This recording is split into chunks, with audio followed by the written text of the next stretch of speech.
All right, good evening, everyone. Daishihan Miller, and we're here with this week's episode of KUDEN Radio, the podcast for, well, us. That wasn't an earthquake. I just moved my laptop. Anyway, flying solo again. James is wrapping up a project. He's actually changing jobs and all that, kind of doing an interim thing before he ends up full time at the academy. And yeah, anyway, so this week, what we are taking, I should probably stop like fidgeting with things, right? Anyway, so this week we're taking a look at this idea of what I call the Yappy-Dog syndrome, right? You know what Yappy-Dog is, right? Just barks and barks and barks, right? And typically they're little dogs, right? That's why I used yappy and not the barking dog syndrome, right?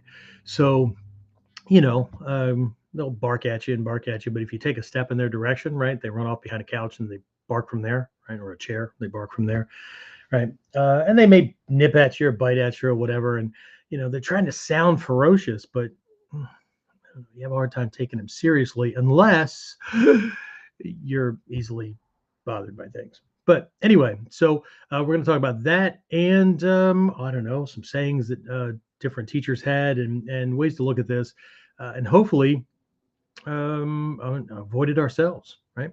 When we get back. And so I'll talk more about that when we get started.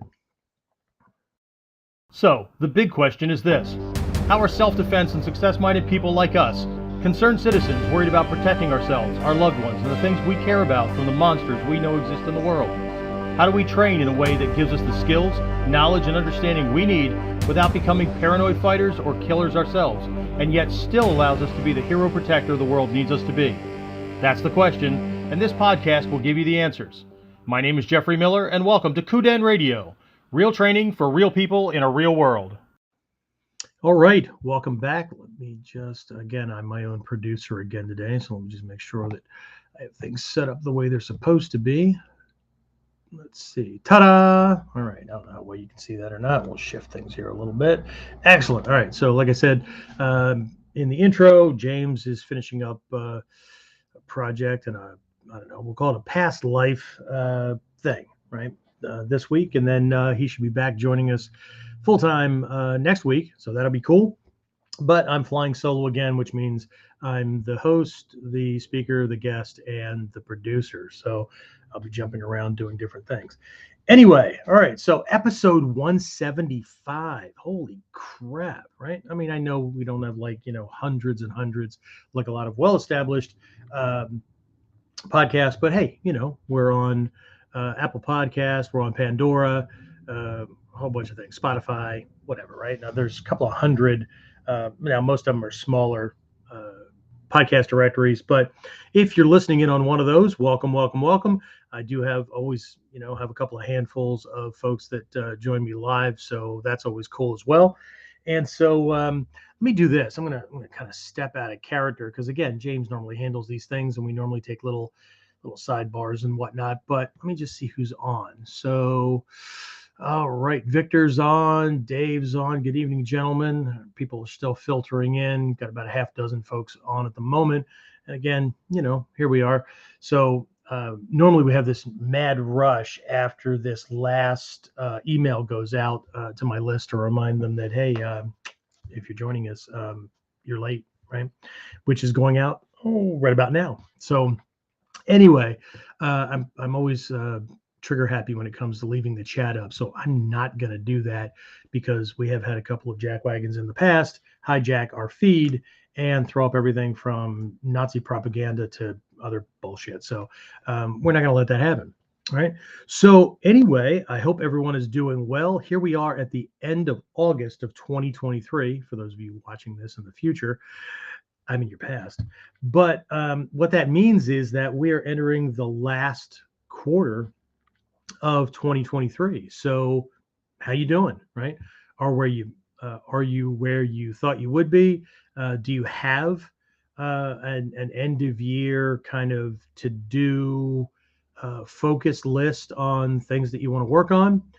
Or, well, hopefully, right? Hopefully you're not a yappy dog, right? So I got a couple of these things that I'm going to talk about, but one of my teachers had these really cool sayings, right? He used to say that he was Texas born, Georgian raised, 145 pounds of romping, stomping hillbilly hell, which was pretty funny, but he was also a former Marine and police officer and all kinds of things, right? And, I've had more teachers than just Grandmaster Hatsumi and some other folks, right? But anyway, so let's just dive into this, right? So I've got notes all over the place. Let me just make sure that I have them right here in front of me. So um, I'm assuming everybody knows what I mean when I say a Yappy-Dog, right? If you missed the intro, I was talking about these little things, right? That, um, back in the day, I mean, there's things like Shih Tzus and I mean, there's all kinds of little tiny dogs, right? But they kind of fit, and they do have a purpose, right? They all have purposes, right? Go after, keep rats at bay and whatever, right? And they were bred for different things. There were certain dogs. One of my guys, Shidoshi Whistler, has a couple of these guys that were bred for chasing rodents and things like that, and snakes and whatnot into tiny burrows and stuff, places where big dogs just aren't going to go. And if they are, they're just going to tear up your yard, right? In an attempt to go after this thing, but they're just not built for that, right? They're built for other things. So, but these little things are just freaking loud, man. They're just noisy, right? And you know what? There are tough guy wannabes that are the same way, right? And so, just off the top of my head, I kind of broke these guys out. But what I want to do during this episode is I want to tie them to something I taught on this past Thursday, right? Last week. So for those of you guys listening in the future, hopefully you didn't miss it. And if you're on my list, then even if you did miss it, you just got the link and you can still watch it and things like that. But I mean, we were so like into things. Um, I realized yesterday that there was something I was going to cover and I didn't. So maybe I'll do that as a sidebar later on during this episode. But anyway, so what we covered was something out of the foundational material, the foundational lessons that are necessary, they're a prerequisite for fully understanding the esoteric teachings, right? There was this. I hate using the words like religion and spiritual and things like that because people get all like either weird or they slip onto the woo-woo side or they get all new agey or whatever, right? Fire and brimstone. There's all kinds of crap going on, right? But anyway, so I just like calling it a philosophy, but it's not mental masturbation either, right? It's not that kind of philosophy, right? We'll just grab the things that serve us, and everything happens for a reason, and there's this grand design, and maybe there is, maybe there isn't. I don't know. I'm kind of small, and one of the reasons why, if I were going to use any word, I would use the word agnostic. And one of my favorite quotes about being agnostic, right? Agnostic is I'm not taking sides. Okay. I'm not discounting things, and I'm going to operate as though there is a higher order, right? But I'm also not going the atheist route, right? Where nothing exists but me and my ego. Me and my ego. Anybody from the 70s, right? Anyway, so what the hell was that? Anyway, so uh, there's this foundational stuff, right? Which is literally the first step on this path, the first part of the path, right, toward the ninja's esoteric teaching, right? And there are some secret aspects to it, just because you don't give it to just anybody, because it'd be like handing a loaded gun to a baby, right? But it's in one respect, it's secret because it's like right in front of your freaking nose. But since you don't know what to look for or look at, it's kind of like advanced techniques that black belts do, right? Everybody wants to do the black belt techniques. Everybody wants to do the techniques that the grandmaster's doing, right? Because it just looks so damn easy. Like you only did a move or two, man. Why can't I do it like that? Why are you giving me this stuff? Well, because he did all this stuff and worked a whole process to get there. What ego wants to do is jump over the process to just cut out all the extra stuff to be that. Except you don't get to be that unless you go through the process, right? But um, again, there's this esoteric stuff, but there's this exoteric, right? The conventional kind of stuff that all the esoteric is based on, right? So if I do a hand gesture that's supposed to represent an action of enlightenment, right? If I say certain words they're not magical. I mean, they're Japanese transliterations of Chinese transliterations. That means the Japanese way of saying what the Chinese or how the Chinese would have pronounced it of the original Sanskrit or Pali or whatever. I mean, come on, man. And so why do we do that? Why don't we just say it in English? Well, you can, but what if there's any kind of power, where the power comes from is in using sounds or gestures that you don't make every day, right? Because if we do this stuff every day, this is why positive affirmations, it's not that they don't work, right? But you got to drill the hell out of these things. The reason why they don't work for most people is because there's no charged intention behind them. But even a bigger reason I think that they don't work is because they're the same freaking words you use every day. And because it's the same vocabulary, right? You're used to using those words. They're not special, right? We try to make them special, but they're not really. I think that's why a lot of people are attracted to Chinese or Japanese or Korean or whatever martial arts, because they get to use cool words, right?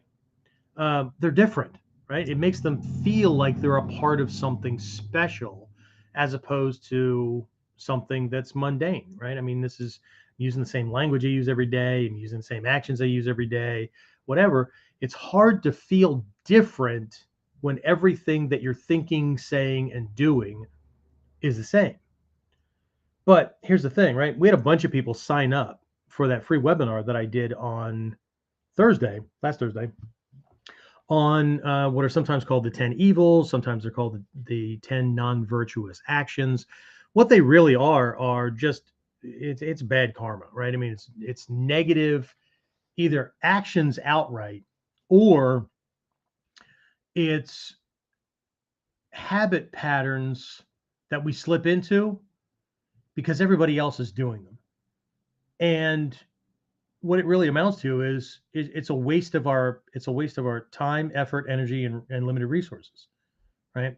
So meanwhile, while we're standing around talking shit, telling the same story to this person in front of us, that we've told every day, every week, right, for the last how many years, right? Well, we're trying to fill them in. We're trying to catch up. Why? Did they ask? Why are we trying to force feed our life down their throat? Or do we have nothing better to talk about? Okay.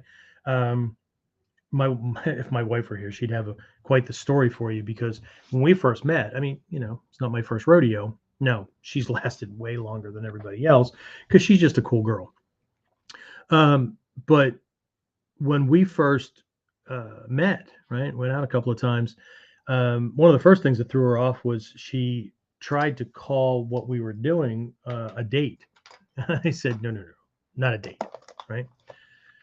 And she said, wait, what would you call it? I said, exploring possibilities. Right? Why not a date? Well, you can call it whatever you want, but see, there seems to be this certain conventional thing that goes on during quote unquote dates, right? There's certain this is almost an unwritten rule, right? There's certain standardized questions, right? So what do you do? What's your job? What's your mom and dad do? How many brothers and sisters do you have? And when those kind of things pop up, right? Now, she made it through the vetting process, but when these things pop up, I go, whoa, whoa, whoa, whoa, whoa, whoa. No. I am not completing the premarital application. Well, what do we talk about? I don't know. Let's see what happens.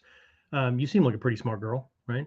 I hope anyway, because if I choose to hang around you for a while, I hope that we have some significant conversations and not just surface level mundane shit.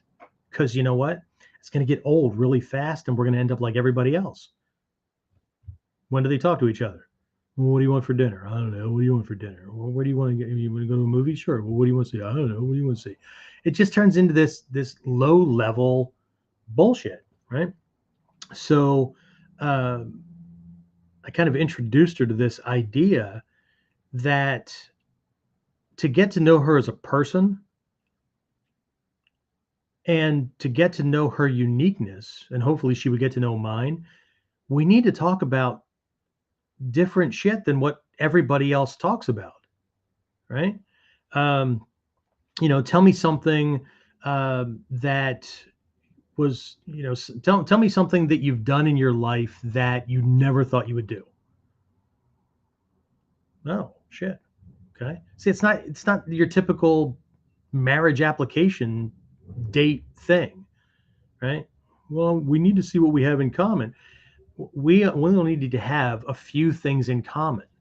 Okay. What's going to make this really, really powerful is if you can be completely you and I can be completely me.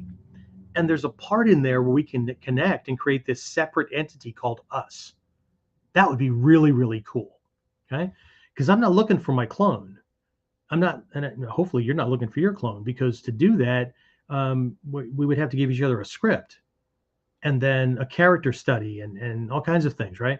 And either that's going to get really, really boring, or it's going to piss us off, because if you're just like me, then the things I don't like about me, or the things that I'm working on, or the bad habits that I have, even if I ignore them about me, I'm going to recognize them in you. And they're going to piss me off, and that's going to generate more fights. And just come on, man. How about if we're two unique individuals that, anyway, you get where I'm going with this, right? So, but that was one of the biggest things that threw her off, because I didn't want to have, I didn't want to have one of these things going on that's one of the 10 evils, right? Like talking for the sense of talking, or for the sake of talking, right? Can you be together, enjoy each other's company, but not fill the space with noise?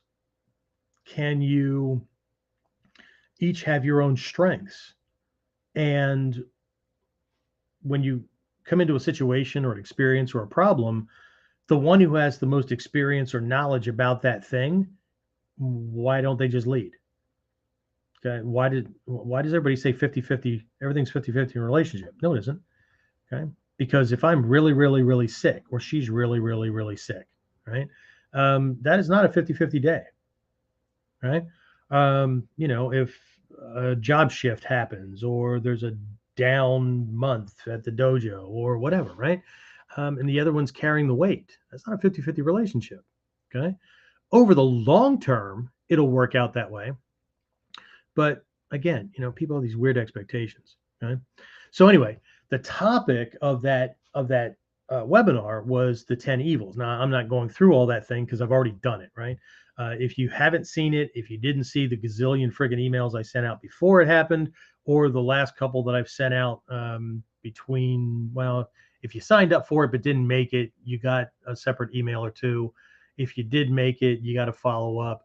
Today, I sent out an email. Well, we had a screwed up link in there for a worksheet that I included for folks to make note taking easier. Now you're probably going to have to split that up into several listening moments, because we had a 2-hour window blocked out for that.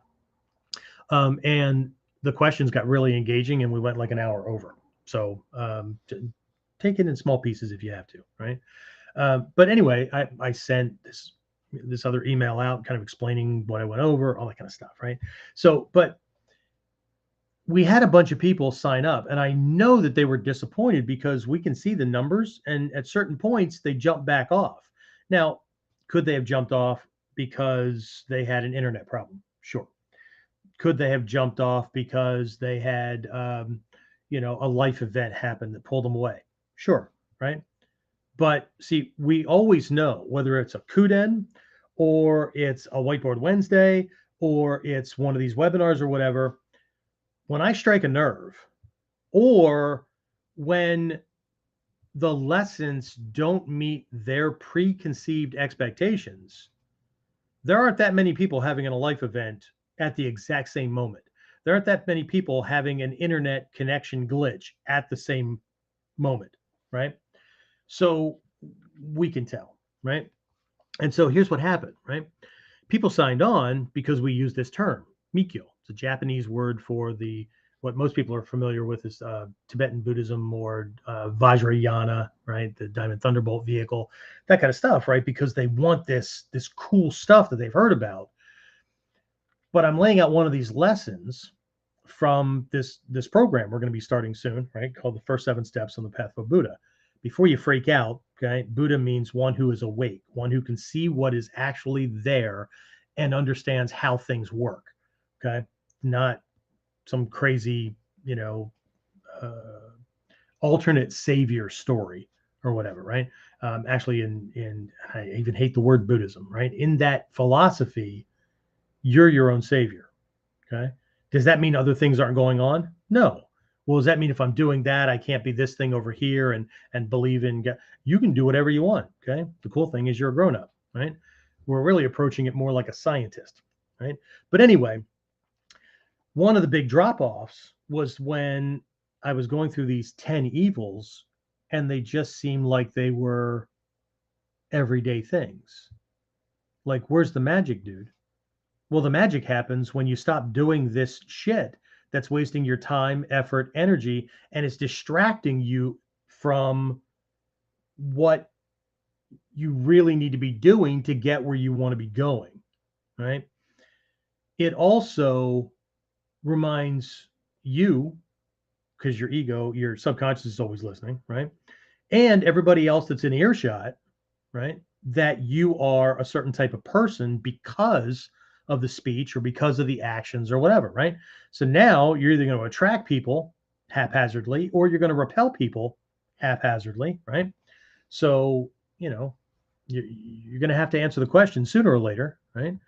Am I able to attract or connect with the kind of people or influencers or high level teachers or whatever that I want to be around? Am I able to hang out with the kind of people I want as friends? Am I able to, and I don't just mean like a hanger on kind of thing, right? They're attracted to me, right? There's like this click, right? Or do I feel like a shit magnet, right? I can't connect with them, but I keep attracting these people that are sucking my time, my effort, my resources, my energy, those kind of things, right? I keep loading myself up with anchors and I can't make any strides forward in the direction that I want to go. Right? I don't know. I don't know your context, but see, that's when people start dropping off. Right. So, but we're going to tie a couple of these things that I covered on Thursday that actually have to do with speech, right? Because we're going to connect this to the Yappy-Dog, right? We want to avoid being a yappy dog, okay? One who's just making a shit ton of noise. And there's several reasons why we might be doing this, right? And I'm going to make this one personal. Normally I depersonalize because I always say, not you guys, because we're all enlightened. But you know what? Sometimes you need punched in the throat before you take things seriously, right? And you're not going to let that happen again, okay? Now, could you jump off because I pissed you off because you saw yourself in the description? Sure. Doesn't make it not true just because you ran away from the thing. Okay. Am I targeting you? No. I don't know who's on. I mean, well, I know the first couple of people that were on, but as the numbers go up, numbers go down or whatever, I don't know who's staying, who's jumping on because I don't have the chat open because as I said earlier, I'm worried about, people hijacking the feed. So anyway, right?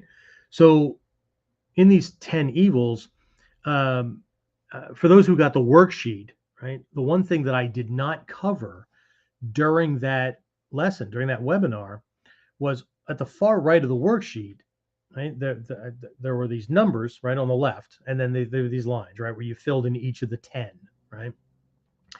But at the end of each line, there's a space break and then a shorter line, okay? That wasn't a computer glitch, typo, whatever, right? At the top of that column that's made up of the short lines, there's a couple of letters that are bolded, right? I think it said PMV or PVM or something like that, right? But there's a P, there's an M, and there's a V, okay? And all they represent is physical, mental, or verbal, right?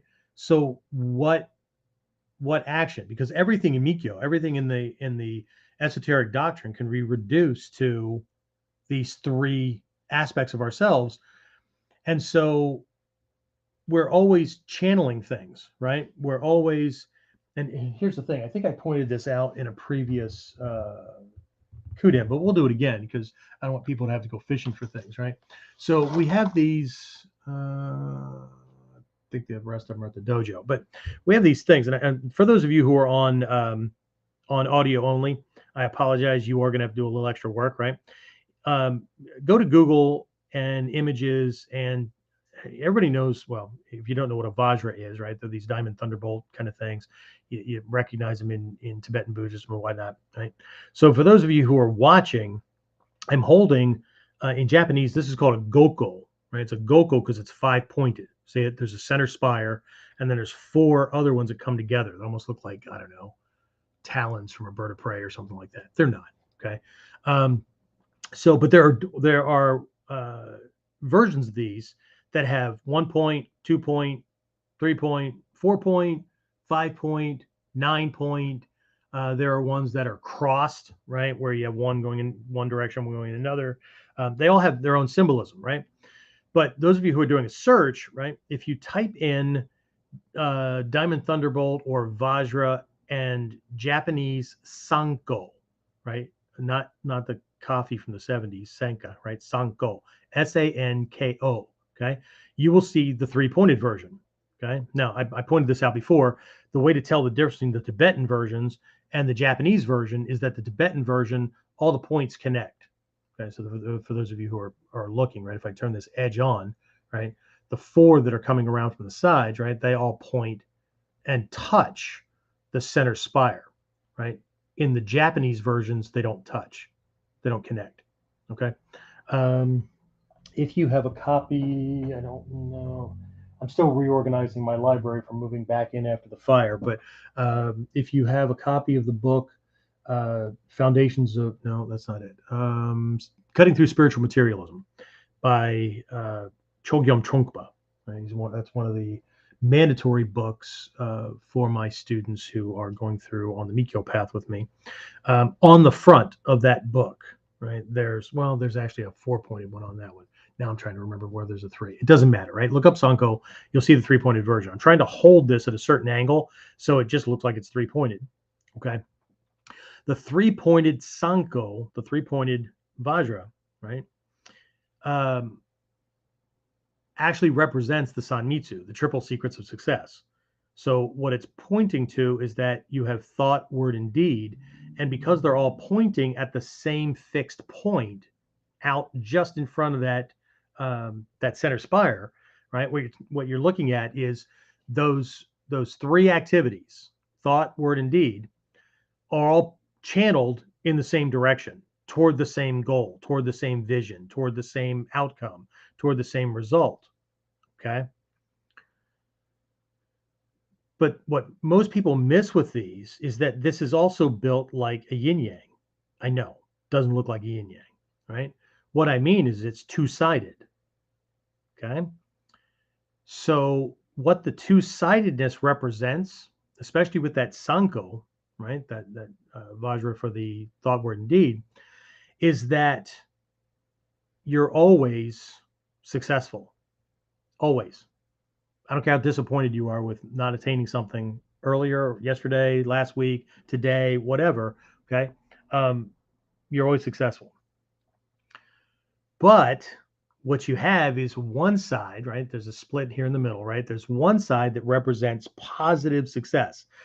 It is success built or created by intentional channeling of the 3 secrets. Okay. Thought, word, and deed. And then you have a negative side. Okay. It is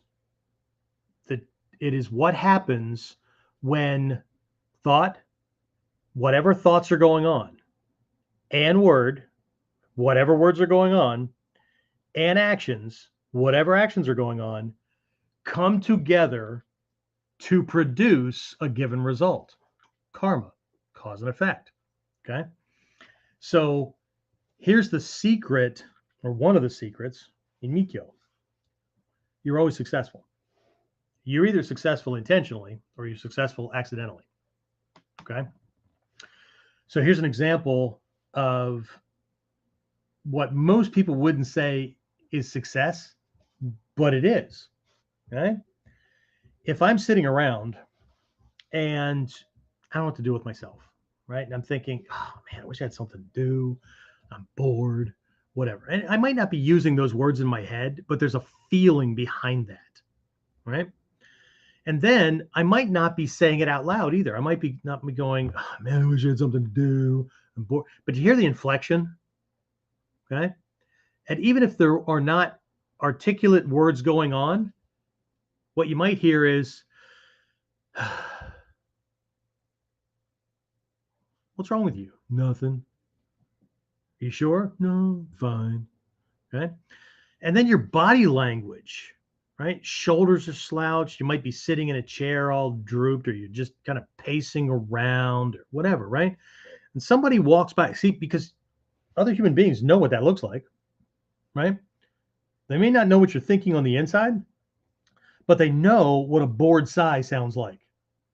How do they know? Well, they've heard how many in their lifetime. They've made how many in their lifetime. They know what a bored, almost lifeless, slumped, bored body looks like, right? It's a tell, right? And so, somebody walks by and goes, if you're bored, find something to do, right? And what do? What's ego do? Ego pops up, changes everything, and goes, I'm not bored. What are you talking about? Okay? No. See, here's what happened, right? Either there were thoughts or there was an internal feeling, right? There's either I can't do what I always habitually do. And because I have such a limited toolbox of things I engage in or that interest me, and now I can't do them, right? Right? I don't have anything to do, right? Okay, you're bored, okay? We get it, right?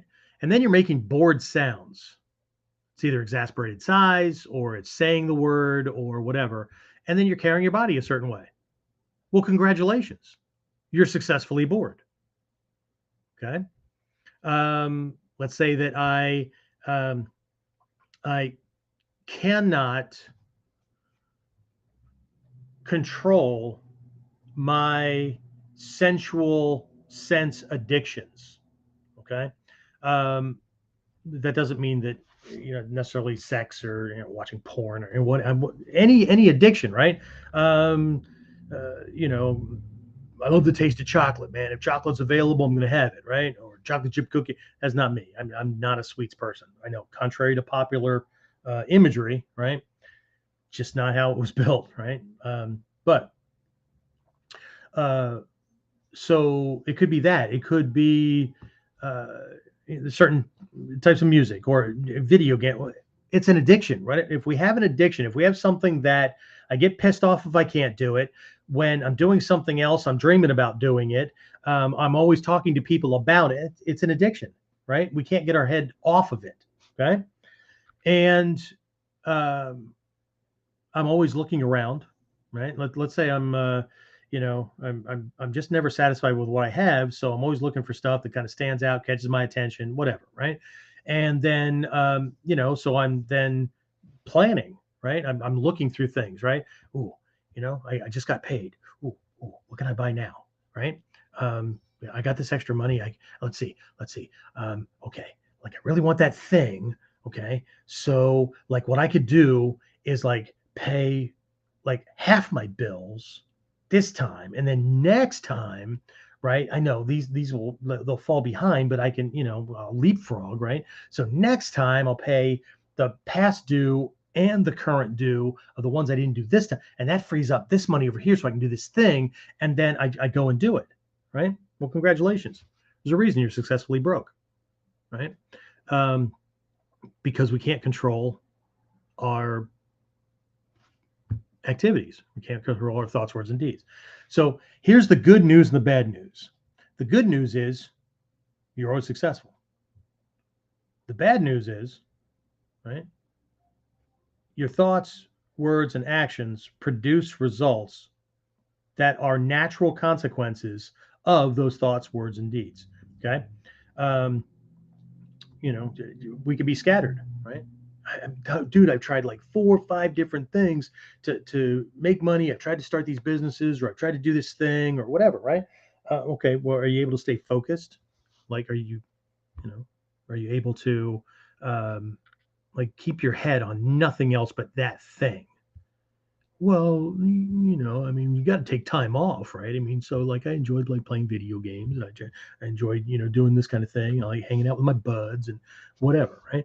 Um, okay. How often do you talk about it, right? I mean, do you have a plan? Did you like write it out? Okay. Do you have the steps broken down so that you have a plan that you can specifically follow? Well, like it's up here, right? For those of you on audio only, I just pointed at my head.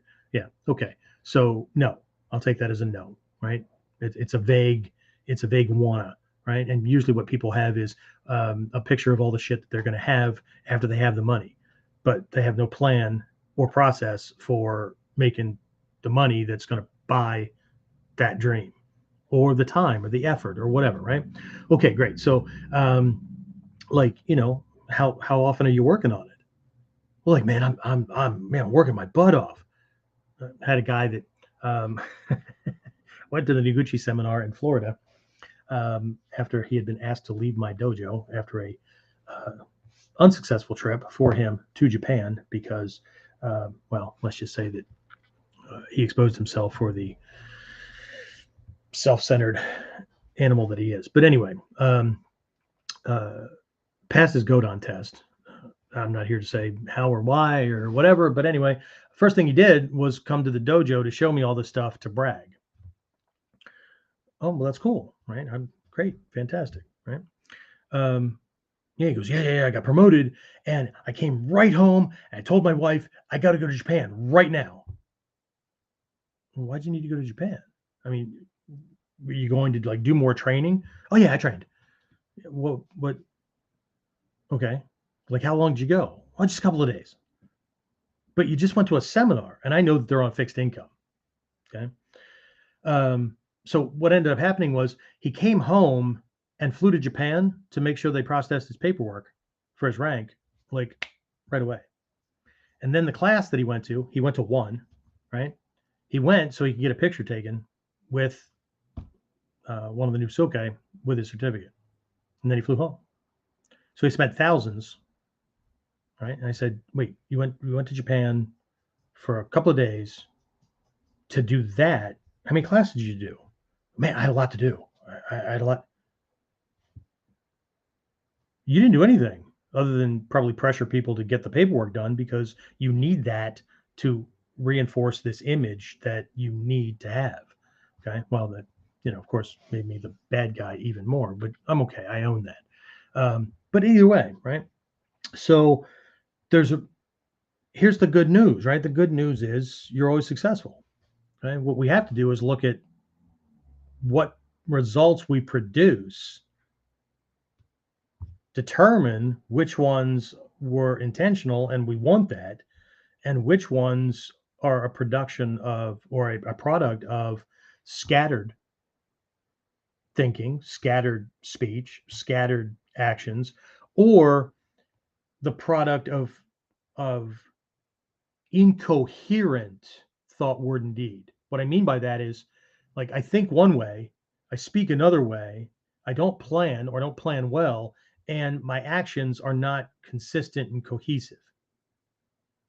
Right? If all these things are not pointing in the same direction, we're not getting the quote unquote magic that everybody's looking for when they hear about a program like this. Okay. So either way, right? So we did this thing, and I know I I know I really turned off a bunch of people because I was talking about things that, like, well, this is everyday stuff. Well, yeah. If you can't take control of everyday stuff, how the hell are you going to take control of, like, quote unquote magic? And it's not magic, right? It seems like it's magic because the conventional mind has no idea how you got there. Okay. So anyway, right? So let's take a look at the three uh, types of yappy dog that I just kind of decided I was just going to focus on these, right? Okay. So when we talk about yappy dogs, we think about the dog that's just yapping, whatever, okay? But why is the dog yapping? Now remember, I'm using the dog as a simulacrum, right? He's a replacement, he's a stand-in for a certain personality type, okay? Because three different people could be barking and all sound the same, but it's not the barking, it's not the yapping. It's the intent or need or weakness or drive that manifests as this yapping. So why? Okay. So avoiding the yappy dog syndrome, right? What the hell is a syndrome? Okay. Well, a syndrome is it's either this big product of certain kind of things that all come together, or it's on a personal level, it's certain character traits that become a habitual pattern. Okay. It's different than a disease. Okay. Everybody tends to understand disease, right? But if you go back to the original, was it Greek or Latin, right, with disease and break it down, what you're looking at is dis-ease. Okay. Things are out of sorts, things are broken, right? And we need to get to the root cause so that we can, right, put things right. Right. But either way, right? I chose a word, right? So let's look at three types of yappy dogs, right? One could be barking because he's just an angry little shit, right? He knows he's little, right? He's not the big dog, and it pisses him off. So you can't get near him, whatever, because you're bigger than him. Anything that's bigger than him is just going to set him off because it's a defense mechanism, right? But from these 10 evils, what we're looking at is malicious anger, right? In the adult world or in the human world, we might call it the angry man syndrome, right? Just a person who life has not been good to them, and not necessarily because life hasn't been good. And I understand that people have had negative and a string of negative circumstances, right? If you know my backstory, right, before I got out into the world, and then I took a job in law enforcement so I could surround myself for most of my days, minus some days off, by the worst that society had to offer. That makes for a good vision of the human condition. But anyway, take one of these people and just one bad turn after another, and eventually they just decide that people fucking suck, right? And just people are going to disappoint them, whatever. If a human being opens their mouth, they're lying, whatever, right? And so they're just pissed off, right? They're just okay. And we talked about this in a previous episode, but if you've ever seen, or no, maybe it was on Thursday, if you've ever had a chance to watch the video, self-produced, or it was what we call it, independently produced, it's called "What the Bleep Do We Know?" BLEEP, and the word bleep is actually spelled out in Greek mathematical characters, right? Because there's science behind this, right?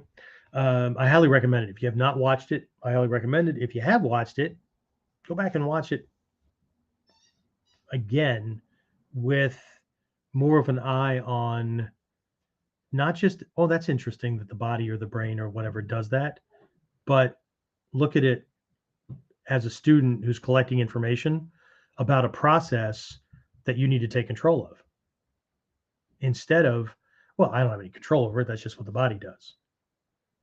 Okay. So, but in that, it explains the science of how our experiences, our thoughts, what we determine our reality, all that kind of stuff, right? Actually changes us down to the cellular level. Okay. So angry people that like jump to anger like right away, right? There's actually an addiction to that. Okay. These endorphins are released, all kinds of cool stuff, right? Well, maybe not for the recipients of the anger, right? But these people get jacked on being pissed off and telling people where to get off, right? So, but what ends up happening, see, again, down to the cellular level, right? So you probably learned all this stuff in like middle school or junior high school or high school science, but here's a little refresher, right? Our cells are always subdividing, right? I mean, that's how we grow, right? And cells subdivide because they're getting older, so they produce a new cell, whatever, right? If you ever watch the mitosis and all that kind of stuff, right, where a cell splits down the middle and then you got two cells, right? Like that little, I don't know if that happens because I'm not that small, but anyway, right? The newly produced cell is called a sister cell. Okay, so remember that piece, right? But on our cells, we have these, again, layman's terms, docking ports for these things that are produced by the hypothalamus, right? So these chemicals and these connectors, right? They carry information. They're called peptides. Okay? I have weird hobbies, don't I? Anyway, the peptides are emotional stimulators. Okay. So we see something in the world, could be pleasurable, could be a long lost family member, could be somebody that always says the same shit. They're going to piss me off again, whatever, right? So the amygdala, based on level of threat or whatever, sends a signal to the hypothalamus, right? It does its thing, drops these peptides along with epinephrine, uh, uh, a whole bunch of other chemicals, right? Adrenaline and stuff like that into the blood system to get your state to change. Okay. So this stuff goes into your bloodstream. Your blood is the only thing in your body that touches every other part of your body, right? So be careful, right? Be careful what you put on your skin, whatever, right? If you're a heavy lotion person, perfumes, whatever, be careful because whatever you put on your skin ends up in your bloodstream. And your bloodstream, your blood is the only thing that touches every other part of your body, right? Anyway, so stuff goes into your bloodstream and then it finds its way to your cells, and then your cells have these docking ports, right? And in a balanced person, just like your taste buds, there's a balanced number of these things. So it's easy to shift and change states. Okay. So you can be appropriate for a situation. Okay. So let's say the person's angry, right? So these anger peptides, again, you're right. Just bear with me, right? Anger peptides come in, plug in, and then your whole state changes. Cellular level. This is not just mental. This is why it's very difficult to change habits by just willing yourself to do it. Okay. And that's the secret within Mikyo, right? You got to do it internally. You have to do it with a bridge because there's vibrational kind of stuff that goes on. And you have to do it by acting out the new thing that you want to be doing. Well, I can't do that. That's not me. Well, no shit. But what I'm hearing is you don't want to be you. You want to be this new version of you that's able to do those things. Well, you can't keep doing what you're doing and be the new version. It just doesn't work that way, Papa, right? Or whatever nickname you want to have, right? So I thought of a really funny one, but I won't spit it out. Anyway, right? So here's the thing, right? The state that we're in the most often, or states that we're in the most often, your cells are not equipped for all that, right? Your body is awash with all these peptides, but the cells can only take so many because there's only so many ports. But the human body, the human system is very, very adaptable. If that weren't true, people wouldn't live in bumfuck North Dakota and freeze 3/4 of the year or whatever, right? But we're a hardy bunch, as they say, right? So it's very, very adaptable. Whatever condition you're in on a regular basis, your body adapts to that very, very quickly, which is why it's important to change up your habit patterns or switch things on a regular basis if you're working on being quote unquote awake. Okay. So anyway, so what happens is because the body has to kind of get into that state, it's going to adapt itself to be able to get into this condition that you're in a lot so you can get there faster. So when it makes sister cells, when the cells subdivide, the sister cells have more docking ports for the emotional peptides that you've told your body you need to be in more, stronger, and faster. So if you have habits, they're wired, especially ones that are the sense pleasures and things like that, or these negative habits or whatever, right? We have engineered ourselves down to a cellular level to be this way. Okay. Again, up to this point, it's accidental, which is why in the 18 preparatory steps in Mikyo, there is a meditative thing, right? There's this meditation that you do where it's called words of confession, but it's not like you might think in a Western sense, right? Um, it just means that up to this point, I've done the best I can with what I have, and I've ended up, sowing seeds of negative thought, word, and deed. I wish to acknowledge and atone for all. Okay, what is atonement? Okay, it's not saying I'm sorry. That's not atonement. Atonement is doing things differently so you don't produce the same mistakes. When you atone for your sins, that's not apologizing. It's not that you don't. It's not that you don't have remorse. But if you continue to act the same way, then you have not atoned. Okay. So what this whole practice basically means is that up to this point, I've done the best I can with what I have, or with what I know, or whatever. This is what I produced. Now I know better and or am learning better. I have different tools and whatnot. So moving forward, I'm going to do things differently, right? Which should produce different results. But here's the thing, I have to maintain sustained practice. This haphazard shit of I'll meditate today, but not for another week and a half, or for another month and a half, or I'll practice today, but I can only practice on Sundays and Mondays. Well, guess what? Between Monday and the next Sunday, because we've gone past 3 or 4 days, the body resets itself from all the benefits we got out of whatever that practice method was. We lose it. Okay. Let's say we're working out, right? If you don't work out every 2 to 3 days, within a week, you have lost 4% of the muscle mass you gained from the initial workout. Okay. So within no time at all, you can be back to where you started or worse. Okay. So anyway, right. So this is an act of recreation, literally, right? But not if we just take these things as interesting facts or things that ego is going to grab a hold of and regurgitate, right? So it can sound like it knows what it's doing. Meanwhile, back at the ranch, nothing's changed and the fence posts are falling down, right? So anyway, right? So again, there's this malicious anger, right? There's this person's just pissed off, right? And they're using it to do harm, right? They're using it to do harm, right? And that kind of plays into another one that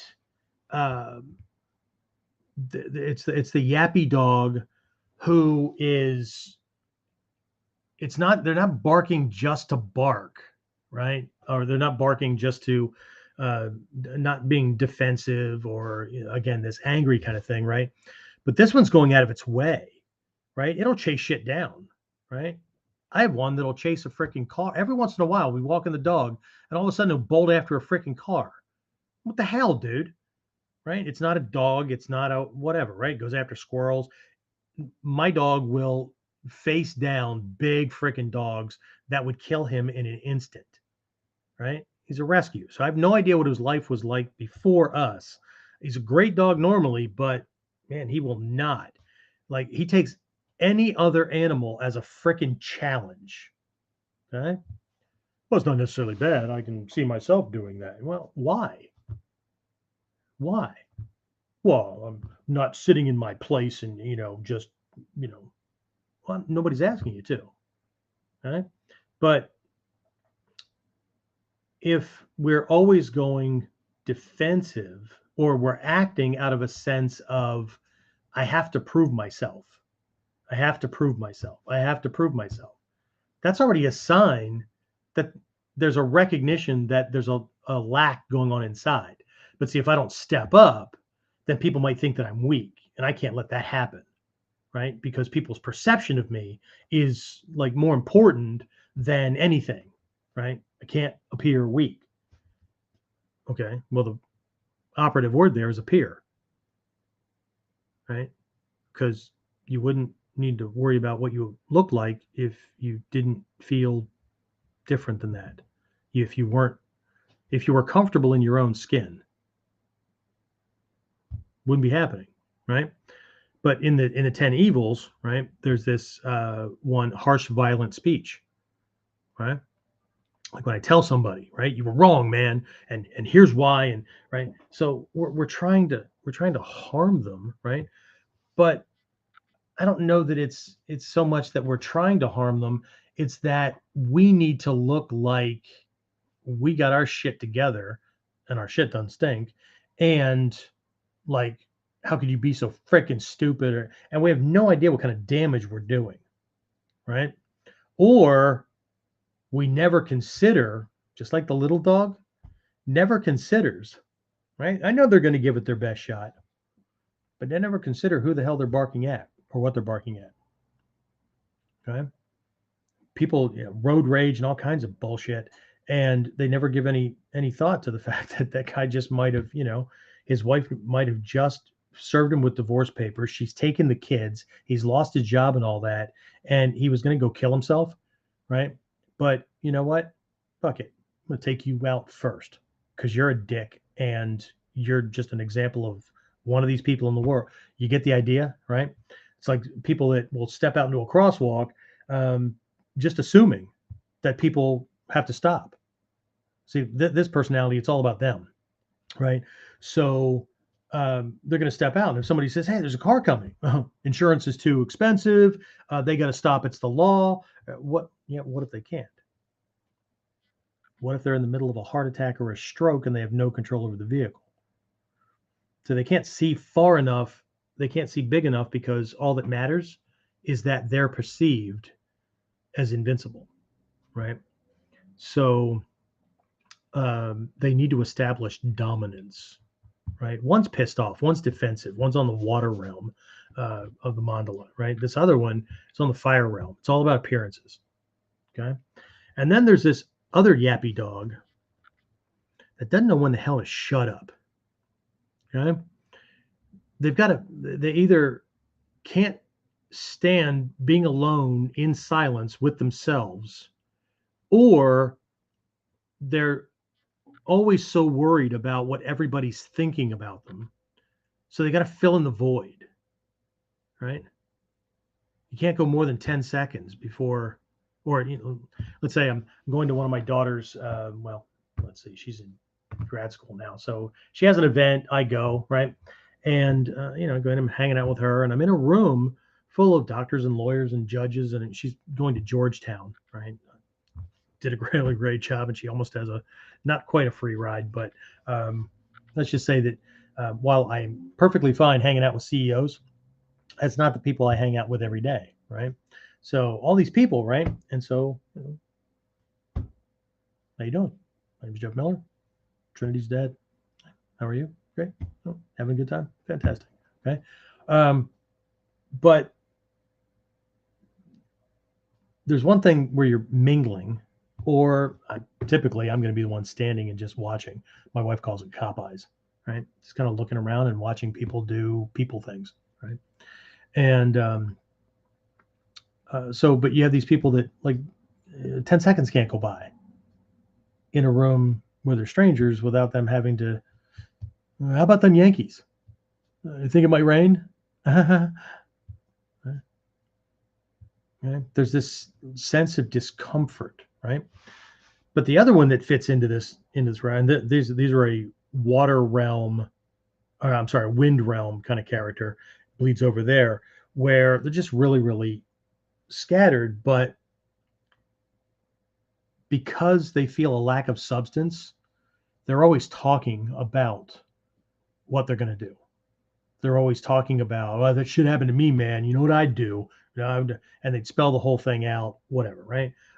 Or they're embellishing or making up stories or whatever, right? You tell them something, somebody mentions something. "Oh yeah, I've done that," and then they'll tell you, how much bigger, better, faster, whatever it was that they did and whatnot, but not a whole lot to show behind it, right? Oh, wow, that's pretty cool, right? Oh yeah, I got a gun. I'll shoot somebody in the face. Oh, you have one? Yeah, let me see it. Well, I don't have it with me. It's at home in my dresser, right? Really? Mine are right here. Right?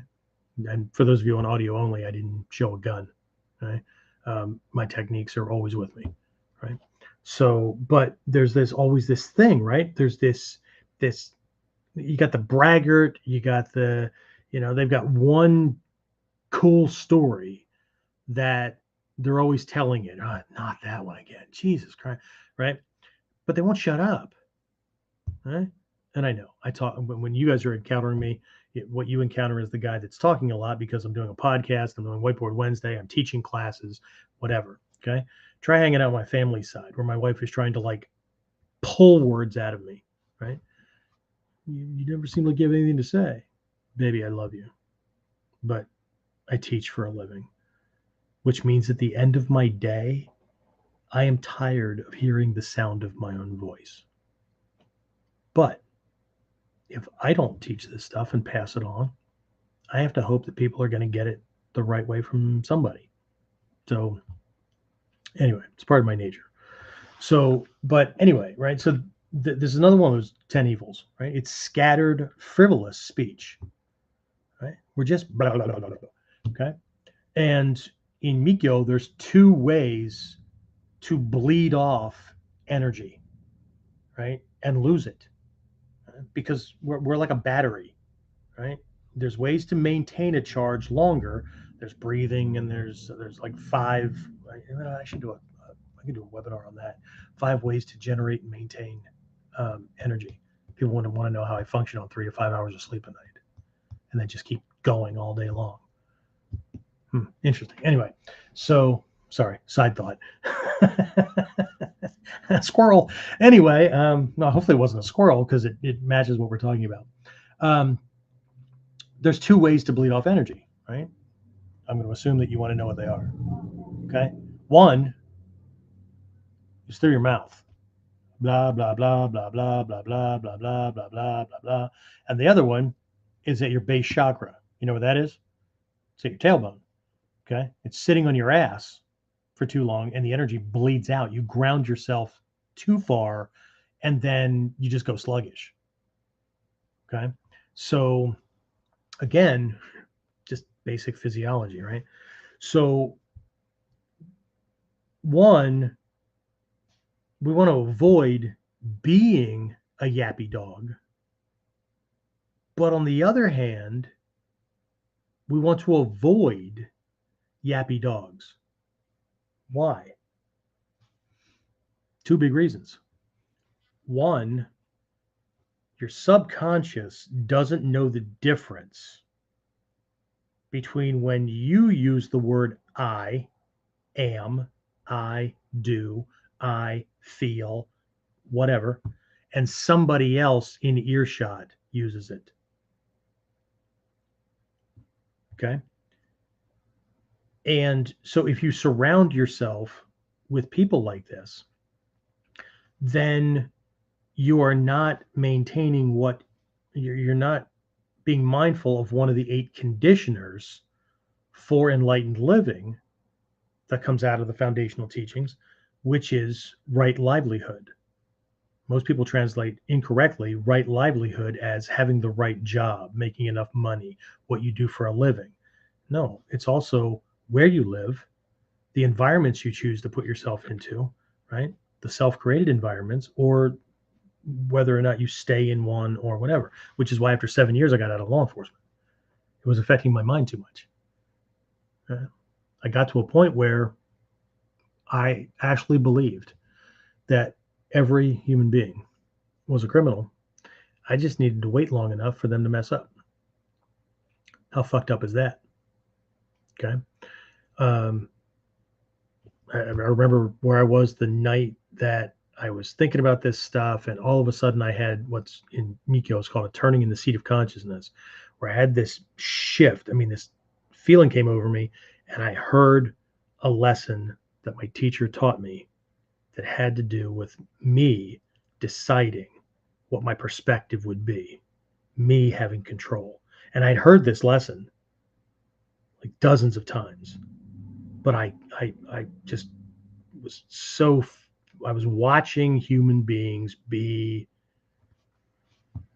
normal human beings, and it just kept going down and down, and all of a sudden, like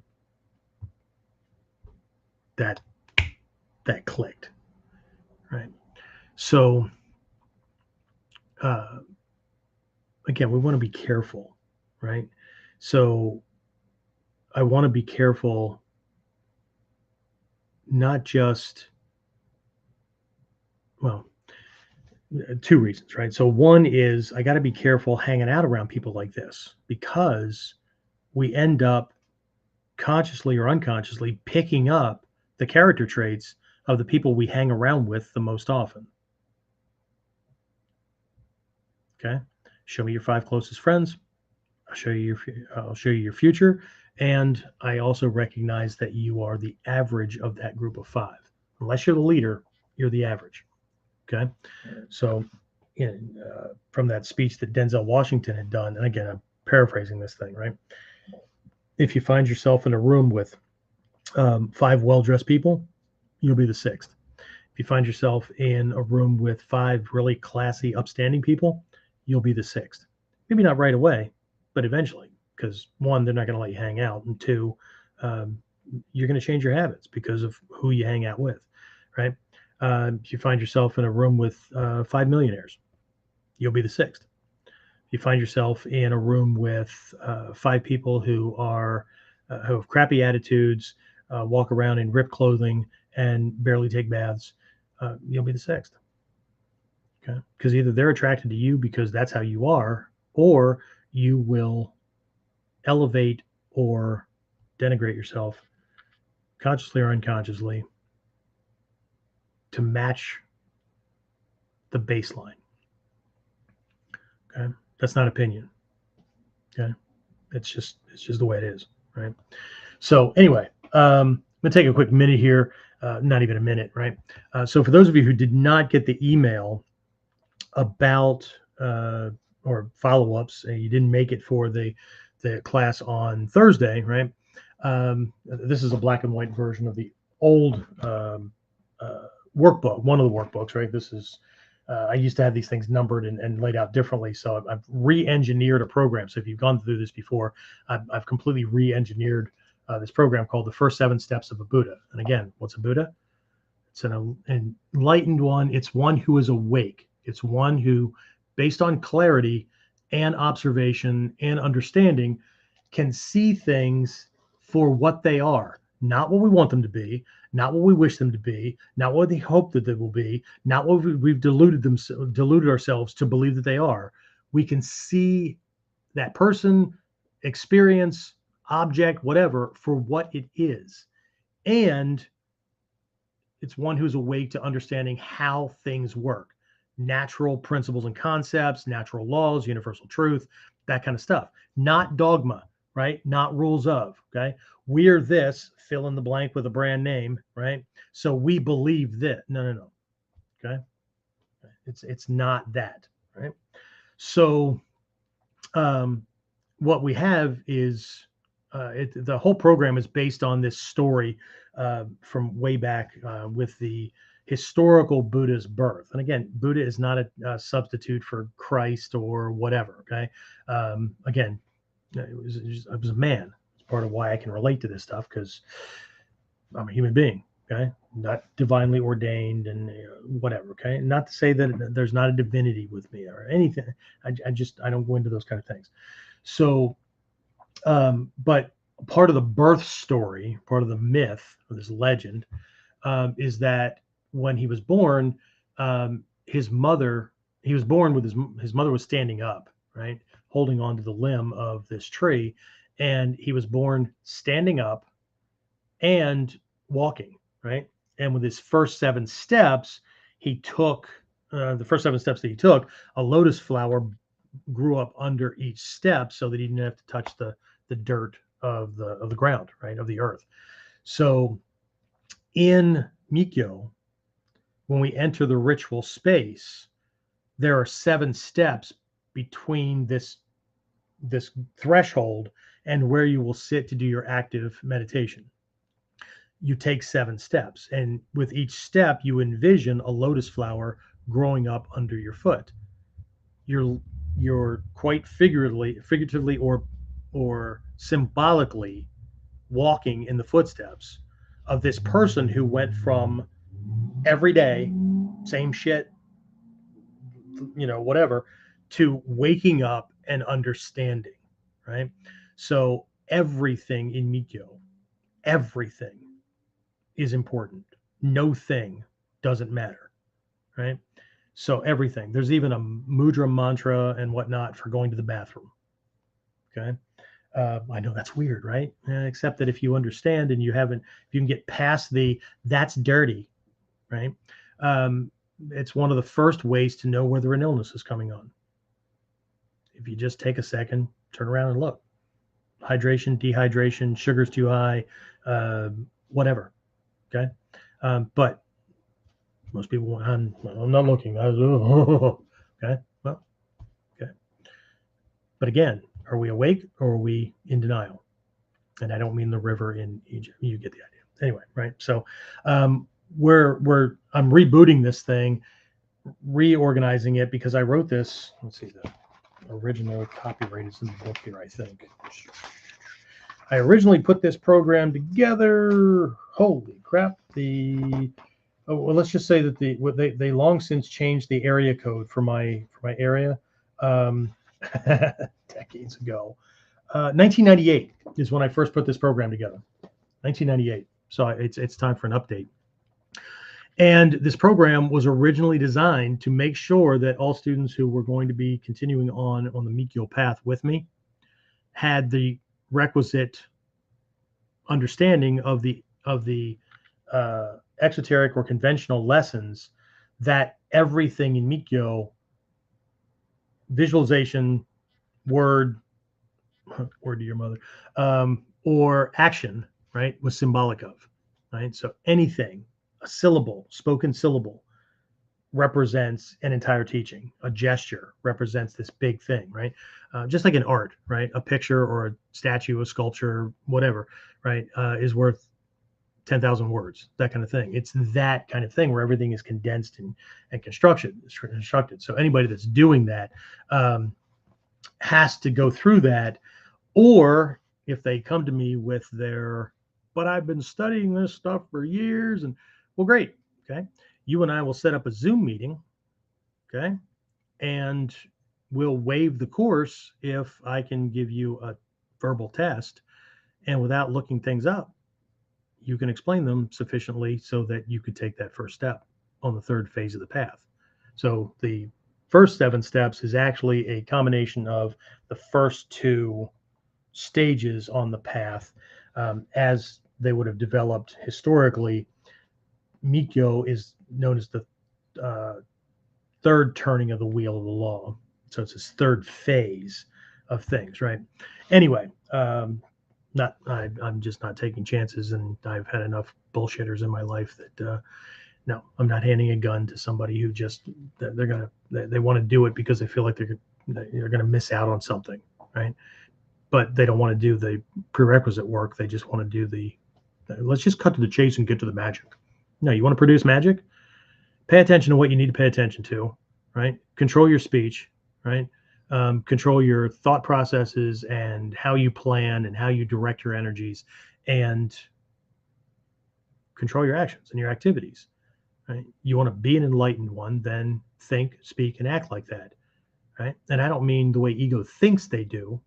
It's kind of like most people that resent the wealthy, right? Well, they must have cheated. Yeah, well, you know what? Poor people are more likely to cheat than rich guys.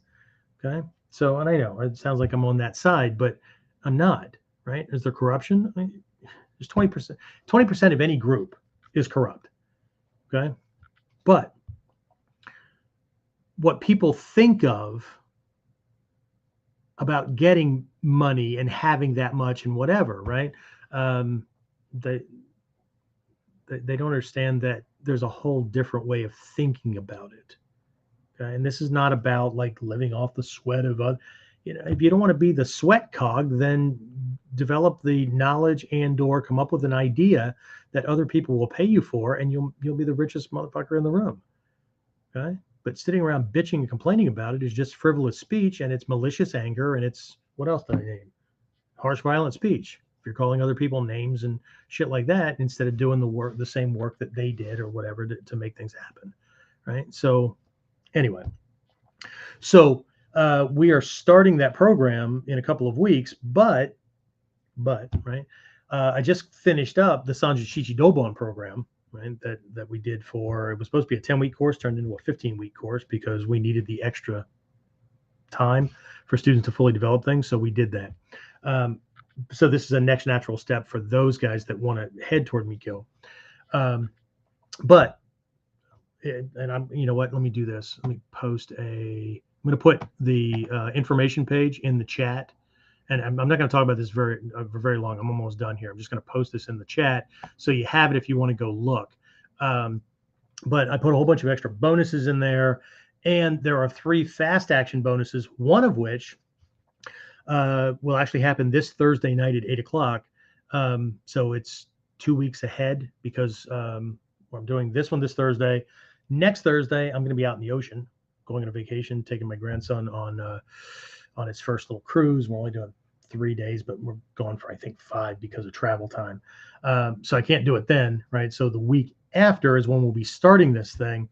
But for the people that want to take fast action, one of those things, right? So if you're signed up for the program by 5 p.m. Eastern this Thursday at 8 p.m., I'm going to be doing a teaching on the first of a 5-step Mikyo practice that actually has to do with psychological self-defense. Okay. And so everybody will learn a mantra, a mudra. There's a whole teaching behind it and all that.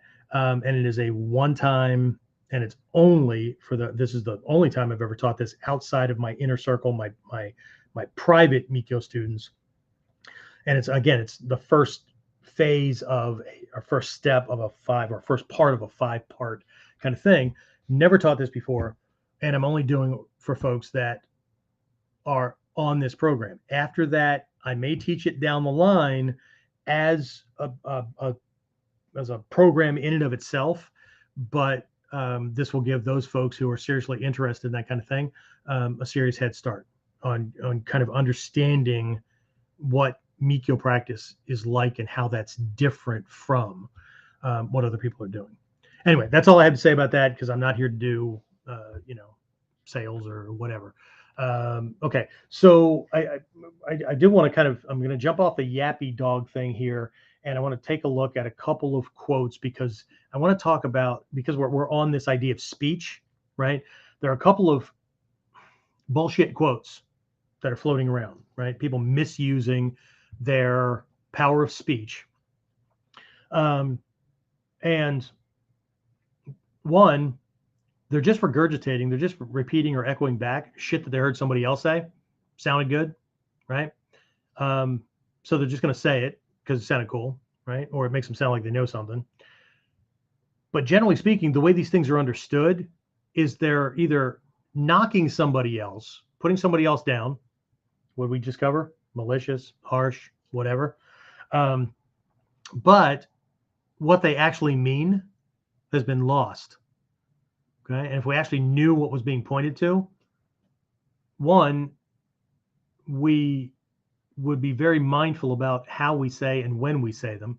And two, they'll never mean the same thing ever again. Okay. But before we do that, since I have the chat open, let's see who else is on here. So let's see, I already, hopefully you guys are still on. So Dave Fletch, good evening. Florida Budos, that's Victor. Hey, dude. So Victor's actually already signed up. Victor signed up on Thursday. Jimmy, konbanwa. I don't know who Into is. Hi, hola, as they would say in Japan, if you're a Spanish speaker in Japan. That's one of my standing jokes. Anyway, I only see one of the Facebook pages and and then YouTube channel. But either way, so if anybody has any questions or comments about anything that I've covered, even if you think I'm full of shit, by all means, feel free to post it. I've got broad shoulders, okay?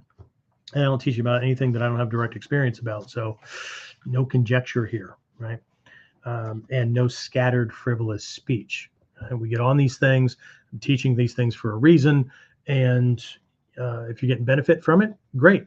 Okay. Then you got value and you made good action by showing up, right? If you keep showing up because you got nothing better to do, or you're afraid you're going to miss out on something, or who knows, right? You come and you listen to the stuff and you tell everybody else, what kind of shit it was tomorrow, whatever, right? But to me, that's just wasted time, effort, energy, right? That you could be using to produce more powerful results in your life. Again, maybe that's just me, or maybe it's stuff that my teacher told me. Anyway, all right. So I'll come back and check to see if there are any questions afterwards, because again, for those of you who checked in late, James is wrapping up a project this week, and so he'll be back on full-time next week.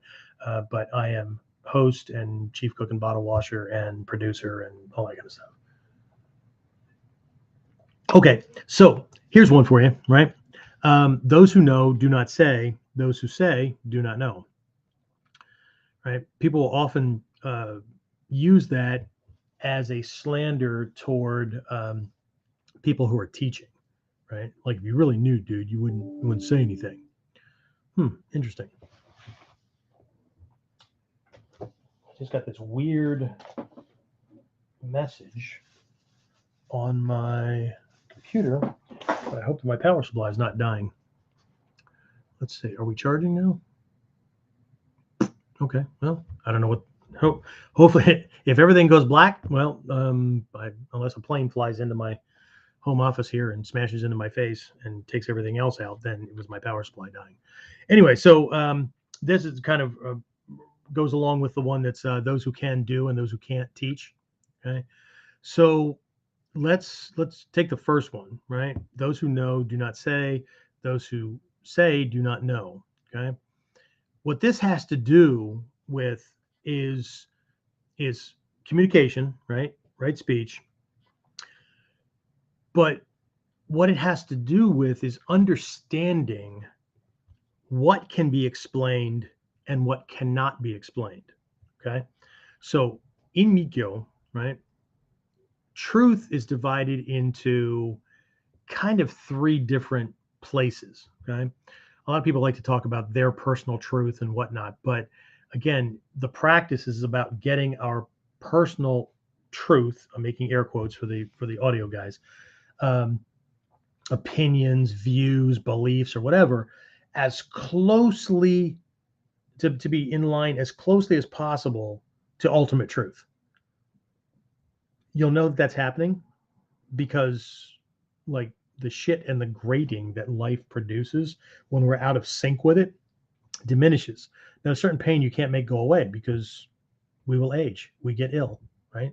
We will die, those kind of things, right? I know ego doesn't like to think about those things because it has already assumed itself God, but it's not. So there's that. But besides the personal truth, right? There's conventional truth and there's ultimate truth. Okay. And I'm just giving you a quick, this is a quickie, right? The way to know the difference between the two, and this is not because of a lack of knowledge or intelligence, right? Conventional truth, if something falls into the realm of conventional truth, it is easily described using words, using spoken or written language. Okay. And what I mean is, when you explain it, you can explain it in detail and clarity. Okay. If something is in the realm of ultimate truth, it cannot be easily explained or clearly explained in written or spoken language. Okay. It has to be experienced. And it doesn't mean that it doesn't have a conventional truth element to it, but it's just something that has to be experienced. Okay. So on the mandala, there's a whole realm, there's a whole side of one of the mandala that have to do with intellectual knowledge, book smarts, right? Whatever. Okay. On the other side, the extreme opposite side, there's experiential knowledge. Okay. Street smarts, call it, right? When both of these things line up about the same topic, right? They're equal about the same topic. Okay. So I can explain this side of it, but I have experience with it. Okay. When they're equal, then the center column of that mandala fires, and that's the realm of enlightenment, right? Because we know it as far as understanding it, how it works, the science of how it works, or whatever, right? But we also have real world experience with it. Okay. Some people have real world experience, but they make lousy teachers because they can't explain how it works, or they can't help somebody who is not like them, right? I don't know, man. I just do this and it works. So just do that. But why does that work? Why not do it like that? Dude, just look, do it. Okay. But then you have all these university professors and whatnot that have, let's say, somebody that teaches business in college or university, right? It's never run a business. Okay. Some have, but most have not. So they can teach you all kinds of things, and you're running through exercises about, like, okay, we're going to make this fictional product. It's called a widget, and then we're going to price it, and we're going to put it in out in the market, and we're going to market it and advertise it and stuff like that. We're going to make so many sales, and right. But they've never run a business. Okay, so they know all the principles, all the concepts, how to create an LLC, how that's different from a C corporation, how it's different from an S corporation, all the whatever, right? The benefits, and they can teach on tax and whatever, but they've never run one. Okay, when you have somebody that's smart and they have experience with what they're smart in, okay, you have a completely different animal. I'll explain that here in just a minute, right? Make a different reference. Okay, so those who know do not say, and those who say do not know, is pointing to, and this actually came out of Lao Tzu, right? The way of life. Okay. What he was talking about in there is ultimate truth. So if you're blah, blah, blah, blah, right, blabbing about trying to explain ultimate truth, and you're not using symbols, you're not using parables, you're not using references or symbolism or whatever that act as an expedient, and you're clear about that. Look, this is an example that's kind of like it, but like this will point you in the right direction, but you're going to have to do this for yourself. It's kind of like me demonstrating a technique, right? Oh, it looks pretty straightforward. He stepped forward with his right foot. He stuck his right hand behind the guy's upper arm, and he put his other hand, and then he just kind of walked around and twisted it. And then you get in there and you do it, and you go, shit, what do you do again? Because intellect's not matching up with experience yet. Okay. So anyway, right? So it's about somebody trying to bullshit their way through explaining things like enlightenment, or a lot of these things. That's why you have an example, right?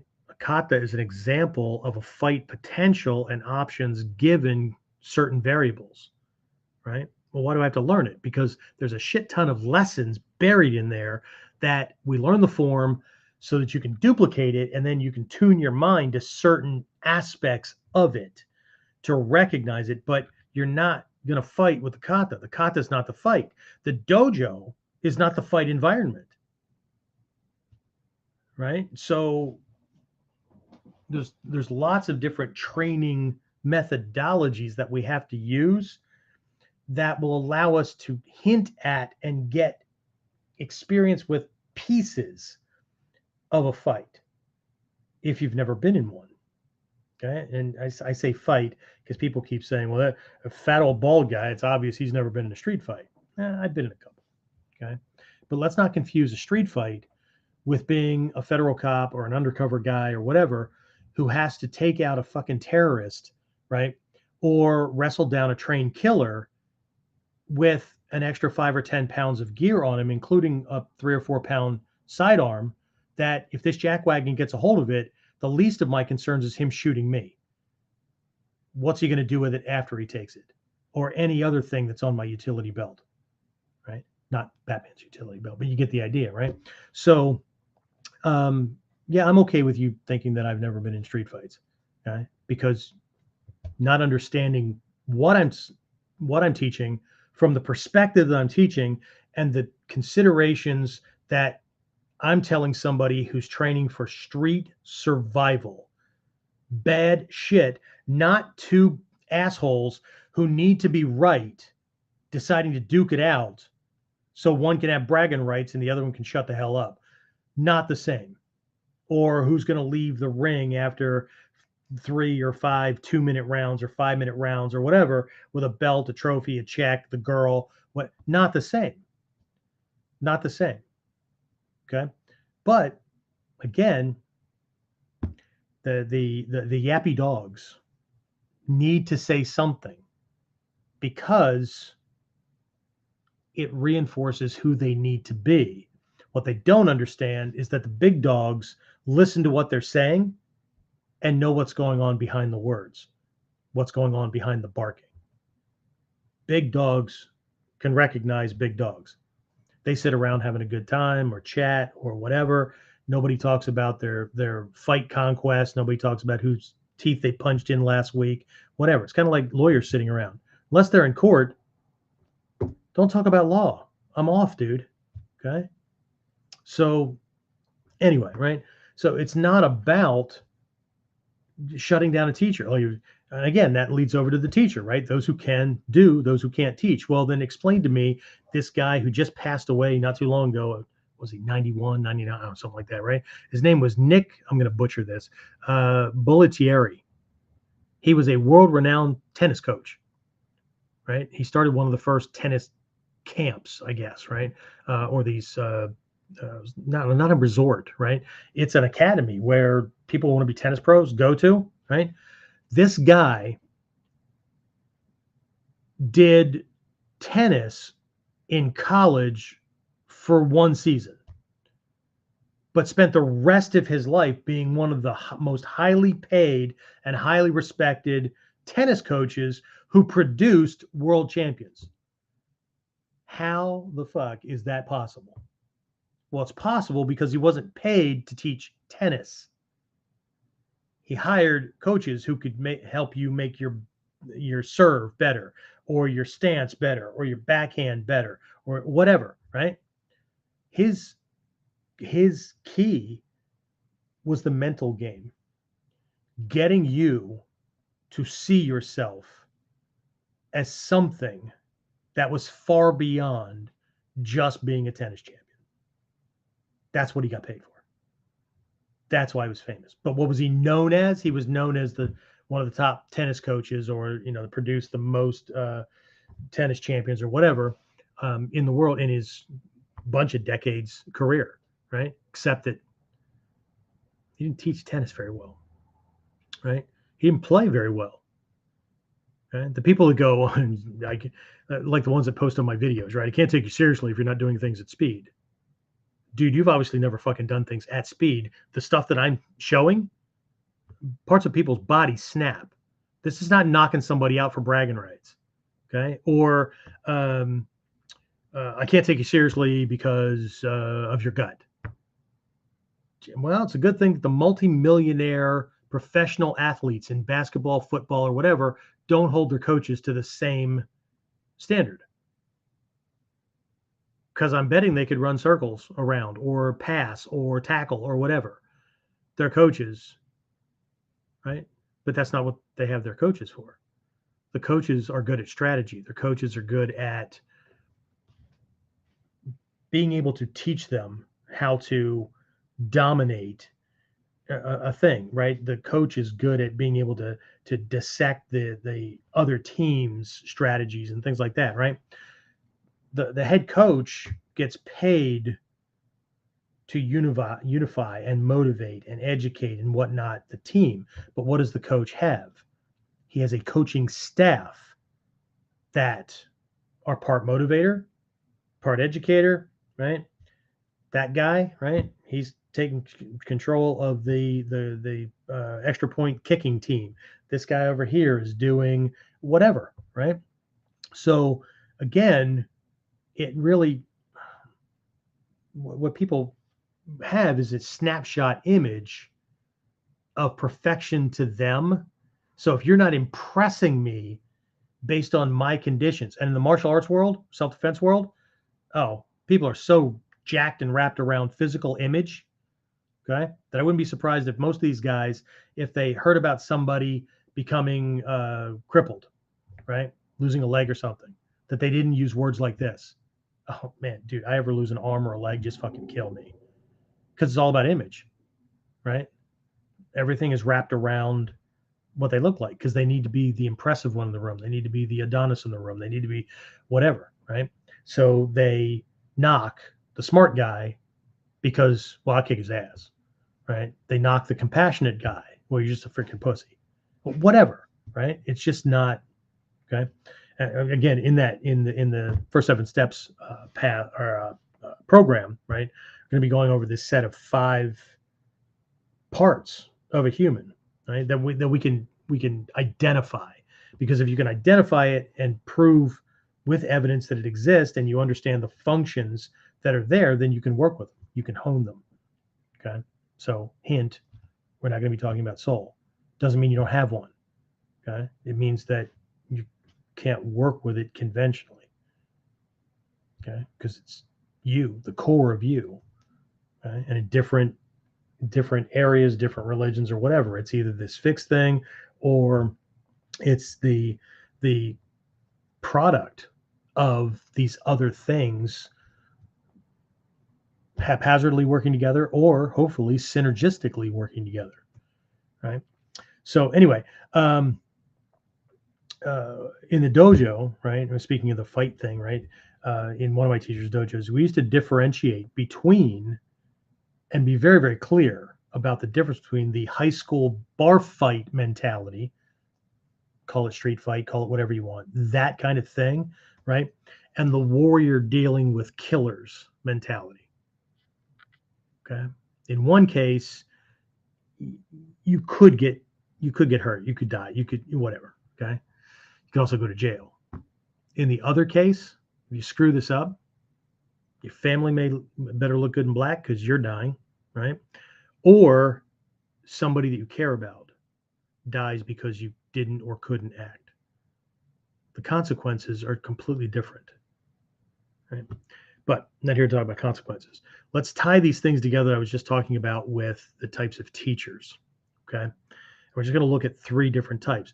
None of them are right or wrong. They are right or wrong for different types of students, but they bring different things to the table, okay? And I'm working off the mandala. This is the enlightened view of, based on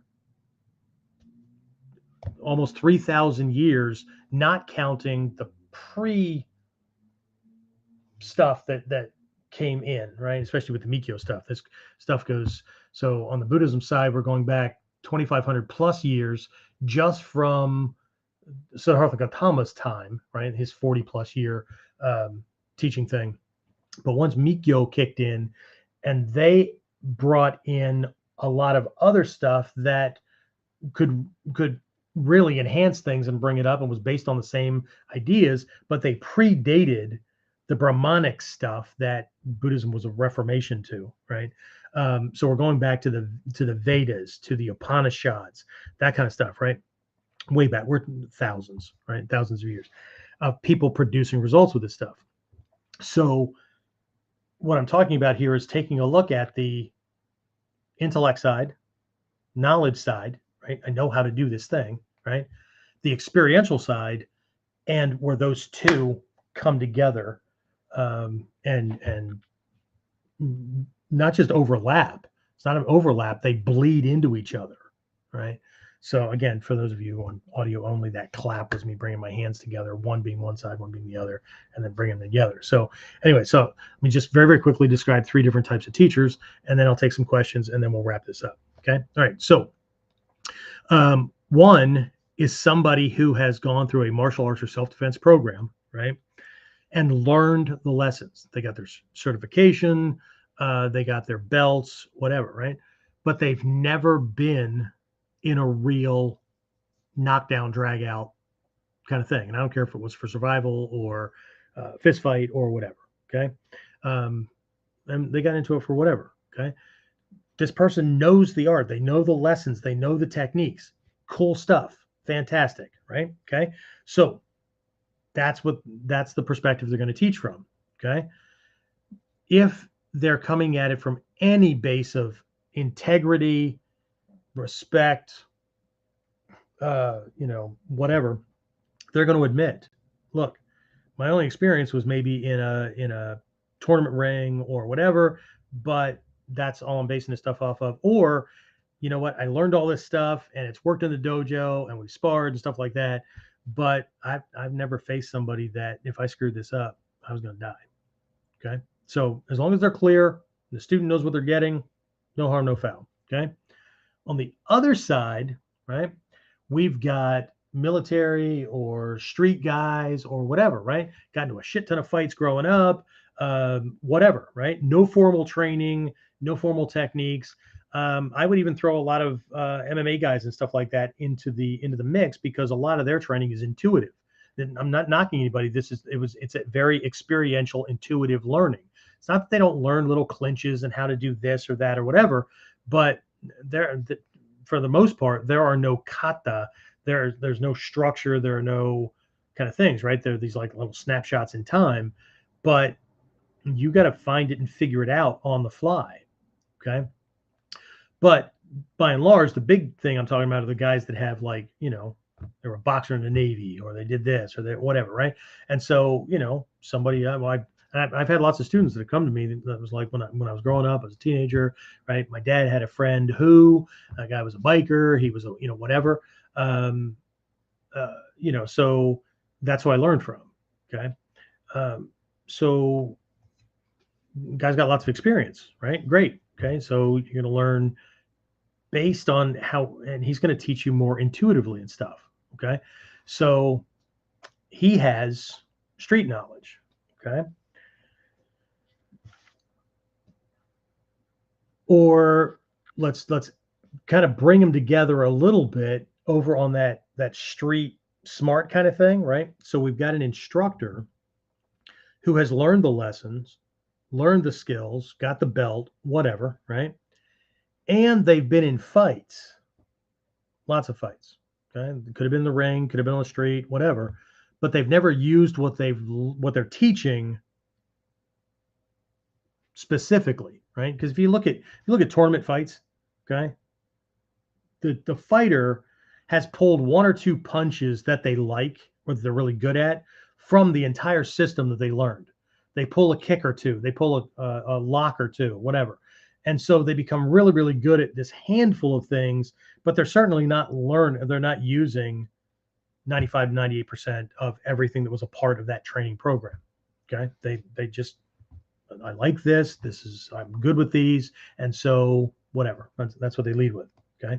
But so you got a teacher that knows the stuff, never been in a fight. You got a teacher that knows the stuff, been in fights, but they don't connect. Okay. They can speak from experience, but they've never used the techniques that they're teaching in that fight context. And then you've got the ones who learned it, have fight experience, but also within that pocket of fight experience, there's bleed over where they've actually used what they're teaching against somebody that's looking to beat, break, or kill them. Okay. All of them are teachers. All of them can offer things, right? But and again, this is off the mandala, when what I know matches up with what I've used and they're the same, then we can say that the person is enlightened about that. They know more than know, and they've done more than done, right? It comes from two different sides. It's kind of like matching up the MMA, in Japanese we would call it the waza method, right? No kata, it's just figuring out randori, whatever you want to call it, right? And intuitively figuring it out. So you've done that, and then you got the kata method where it's very structured and you're extrapolating lessons from that. Both have positives and negatives to them. Like on the Waza side, you can't duplicate mistakes over and over again consistently. You have to hope that the new lesson that I'm gonna do this thing, right? Next time that kind of thing happens, I mean, well, you have to hope that you're awake and you have the opportunity and you're aware and you don't miss it. And with the kata method, you can duplicate those things, so you know the same mistake's gonna pop up at the same time every time because, well, it's just something I'm doing wrong, so it pops up. Kata people, hard time intuitively letting go of the form, not thinking about what to do when or whatever, and being intuitive. You get the idea, right? So, but again, if you're listening audio only, what you don't see is I've got one hand representing one hand representing the other, and what we're looking to do, and I'm bringing my hands together so that they overlap each other. We're trying to get the best of both worlds, because then we know what can be known and we have the experience of applying that and understanding how variables and how, like, the fight itself is unique, just like every individual person. It's unique in space and time. No two are ever anything alike, whatever. But that doesn't mean we just throw shit to the wind and we're only going to do this thing over here. But there's also a logic in there, right? If we can apply the right framework and we understand how to know where we are and whatnot, then we can literally make sense out of the chaos, right? And be able to choose the right tools at the right time. Okay. We know where the head fits in. We know, and I don't mean physically, right? Where we need to be in our head at the different distances relative to him being able to read. Oh, there's all kinds of things, right? So anyway, right? So how do we avoid the Yappy-Dog, right? Again, just quick review. Yappy-Dog, 3 types, just the ones that I'm pointing out today. We got the one based on malicious anger. He's just a pissed off little fucker. He's barking all the time, right? He could be just barking because he needs attention, but right, I'm just right. The other one that needs to, is barking because he needs to prove himself, right? So for humans, this is the name caller. This is the, whatever, right? That's whatever, okay? And then the scattered, frivolous speech kind of thing, right? They're just barking for the sake of barking, right? I mean, they hear a noise, right? Okay, so but they're not even, they don't even growl or anything like that. They're just, right? They just bark. Okay, so again, we're looking at the angry man syndrome. We're looking at braggarts. We're looking at whatever, right? One of my teachers, again, Texas born, Georgian raised, whatever, right? Used to describe things like the big dog, little dog syndrome. Okay. Big dogs, man, the kids can climb all over them. They're laying on the freaking rug right in front of the couch. Kids are climbing all over them. You can, use them as a freaking hassock or an ottoman. You put your feet up on them or whatever. They just want to live a good life, right? But if you push it a little too far, they'll give you that look or they'll growl a little bit, and they'll remind you, look, dude, I know I can eat your face off. You know I can eat your face off. How about if we just leave things well enough alone? I'll be your pal, and you don't be a dick. It'll be good, right? It's very different from the Yappy-Dog. Always got to be barking. Always got to be doing his thing. Always has to have his presence known. But if you step in his direction, he'll run behind the couch or run behind a chair and freaking bark from there. Okay. So what a teacher used to say was, if you can't play with the big dogs, stay on the damn porch. Okay. So anyway, one reason for avoiding the Yappy-Dog syndrome is because we don't want those character traits to bleed over into us, right? Because again, whatever circles we travel in and whatever our environment is routinely, we become the average of that environment or group or whatever. Okay. And the other reason we want to avoid it is because it diminishes our power, right? We condition ourselves to be that thing that's producing whatever results are being produced, stronger, harder, faster. So what Mikyo is understanding that this is how things work, and we're going to take control of the process and intentionally make things work. Okay, because we're working with natural laws. Okay, just like in martial arts, right? We work with gravity, inertia, all those kind of things. Most people don't think of it that way, but that's what we're doing. Okay, so that's what I have. So again, just last little blurb for this.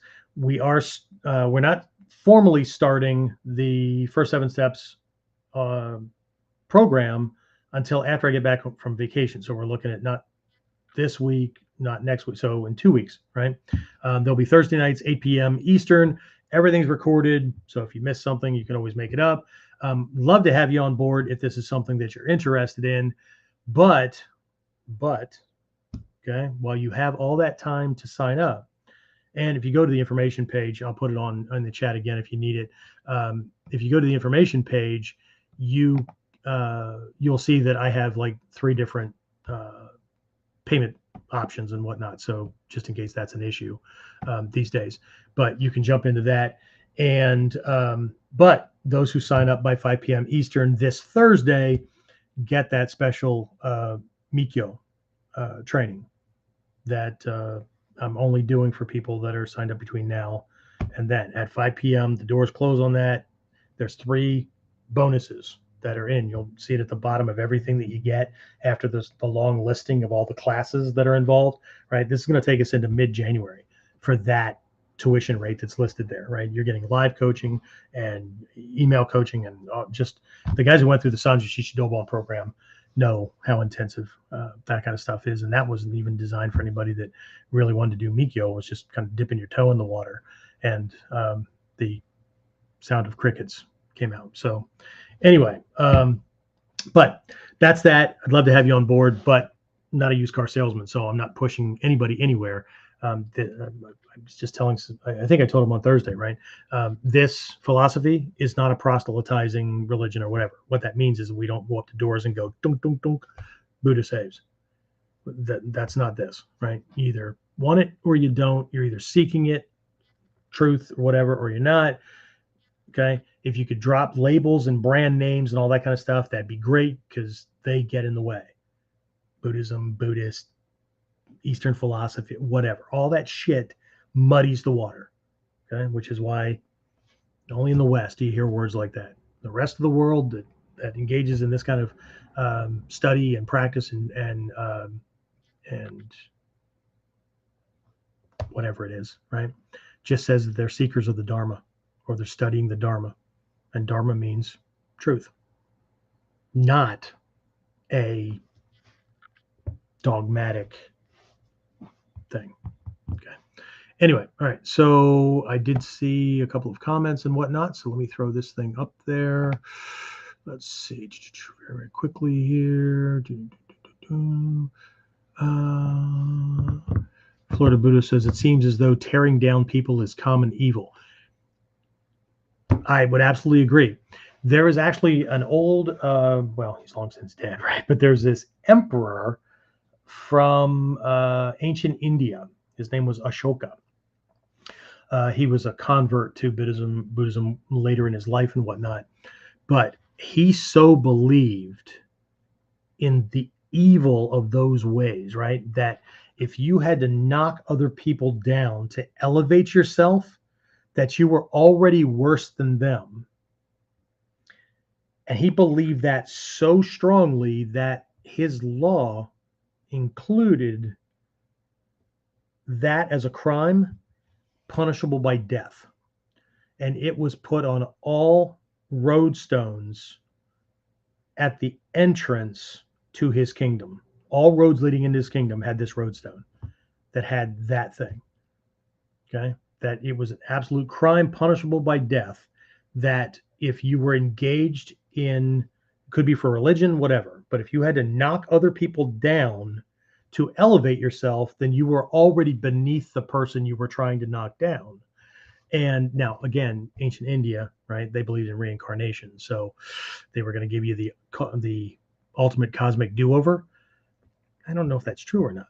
Okay. I know what Mikyo says about it and all that kind of stuff, and I can teach on those things, but I don't have any recollection of well, I don't have any recollection of past lives that I want to have any discussions about.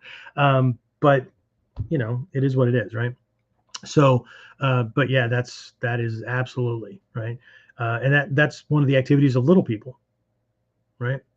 It's too much damn work, right? The guys in the Sanju Shichidobon program heard this all the time, and if you get involved in the first 7 steps path um, uh, program, you're going to hear it a lot, right? Because I know when people are generally just going to drop off or mentally disconnect, even if they physically stay or whatever, right? Because it's just too damn much hard work, right? To actually work to control ego, to pay attention, to challenge your assumptions or beliefs about yourself, the world, the connections, all that. It's just too much damn freaking work, right? So we'll just do all these other things that can make me feel like I know what the hell's going on, and then explain away with whatever BS I want to come up with when things don't work the way I think they're supposed to. Anyway, so Dave says the problem when people talk about real life experience, they don't account for the dangers and fights avoided due to following the teachings. The lessons and strategies have been invaluable to me. Absolutely. Hatsumi Sensei used to teach on this stuff. He would say that the training is very much like insurance, right? Except this stuff pays off before you need it, right? It's working all the time. And he said, the longer you train and the better you get because of the things that you're paying attention to and the moral and ethical base you put in place. What that means is, when you will act, when you will not, those kind of things, right? And the awareness that develops so that you can see the potential for threat or danger or whatever happening way sooner than anybody else, right? The longer you train, the better you get, the less likely you're going to need to use your skills. And it's not because you realize, and because I've heard people say this kind of stuff, right? In my younger days, I used to step up, kick shit out of people and stuff. But you know what? I don't move so fast and I'm not as strong and whatever. So now I got to be really careful. So now I'm choosing peace. No, you're not. Okay.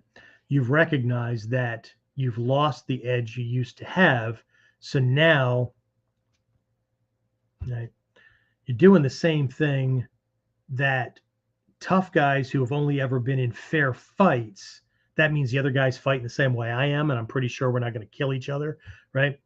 It's the same reason those guys don't get into fights with people that they're not sure won't pull a gun or a knife and just stab them in the throat or shoot them in the face. Okay. It's not because they've chosen a peaceful path. It's because they are going to sit in the corner and not fucking open their mouth because they're not prepared for this kind of scenario. It's not the same, but you're talking about something completely different, right? Following the teachings and stuff, and absolutely, right? So Dave also says generally adults that get into fights enough to have experience are generally bad guys unless they're in a professional capacity, right? And so those of us who teach from a professional capacity who have been in our fair share, right? We either couldn't back down because we had to hold the line, right? We're there in the uniform or whatnot. And so we have to handle things, or we're going to back off enough, grab that microphone and go, roll one my way, roll three my way. Or I'm going to hit that mic and go, dogs at the club. Okay? Which means K9 needs to come rolling around the corner, or SWAT, or whatever, right? Because you learn to gauge, right? But one of the lessons that I learned and one that I pass on to my students is you need to think about certain types of situations, what your skill sets are. You need to be authentic. You need to be honest with yourself. You need to know your limitations. You need to know what types of situations you will step into. Let's say I'm having to, I come around the corner and there's two guys beating the living shit out of somebody, right? Do I step in or not? See, I already have an assessment plan for that. I already have a litmus test. Two guys, no more than three, no weapons involved. I step in. Weapons involved,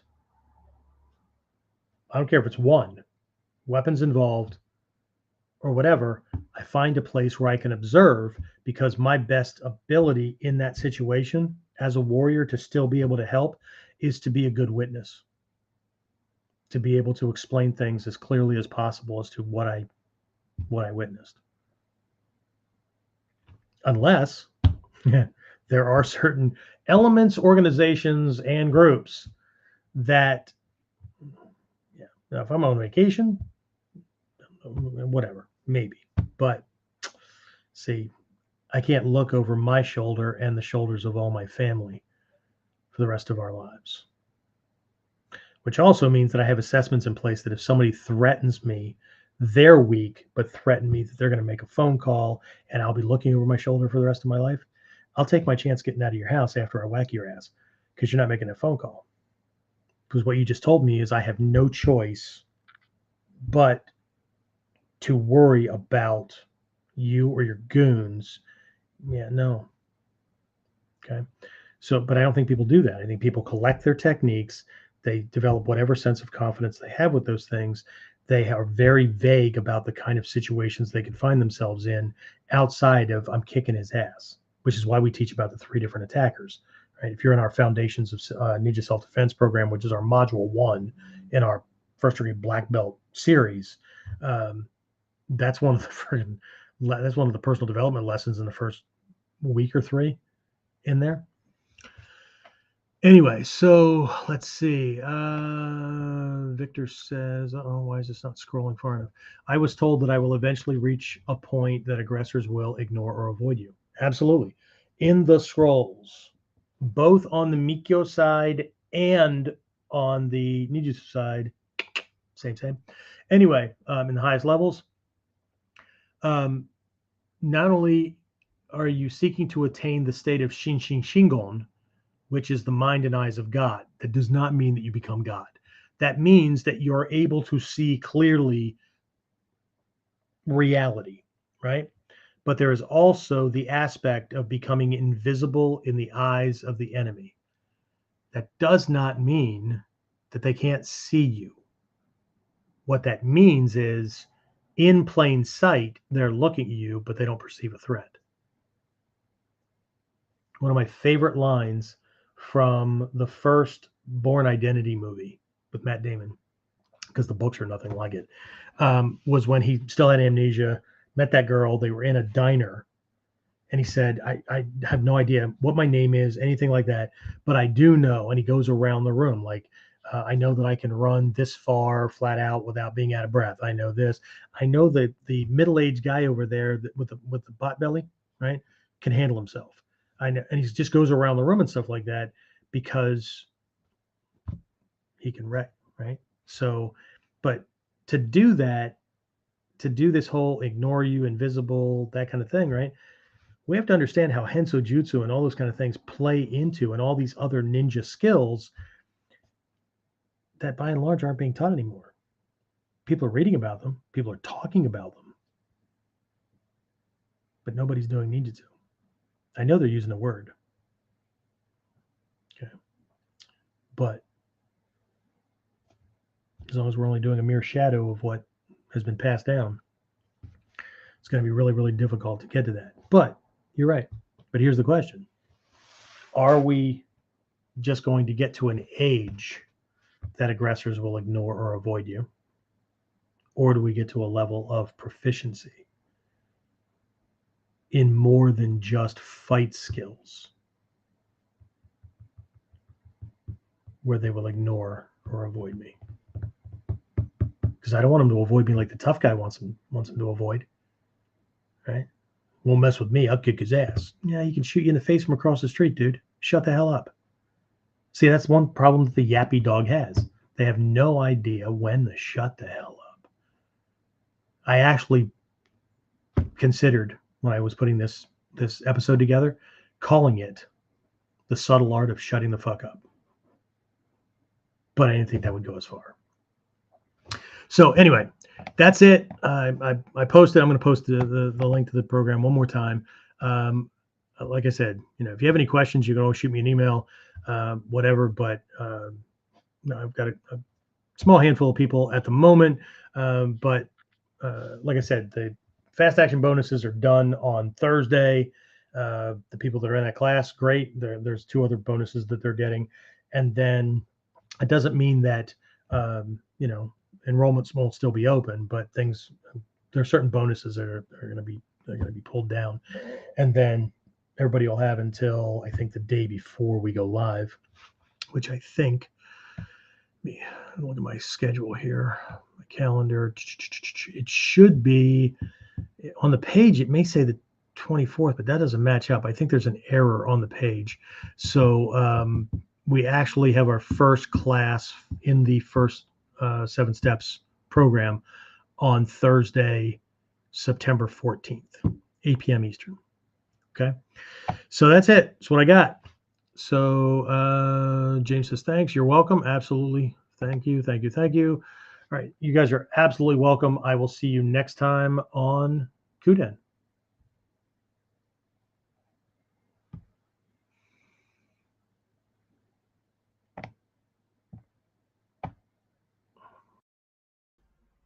Get more of KUDEN Radio. Subscribe through your favorite podcasting site or join our clan of serious modern warriors at onlineninjaacademy.com.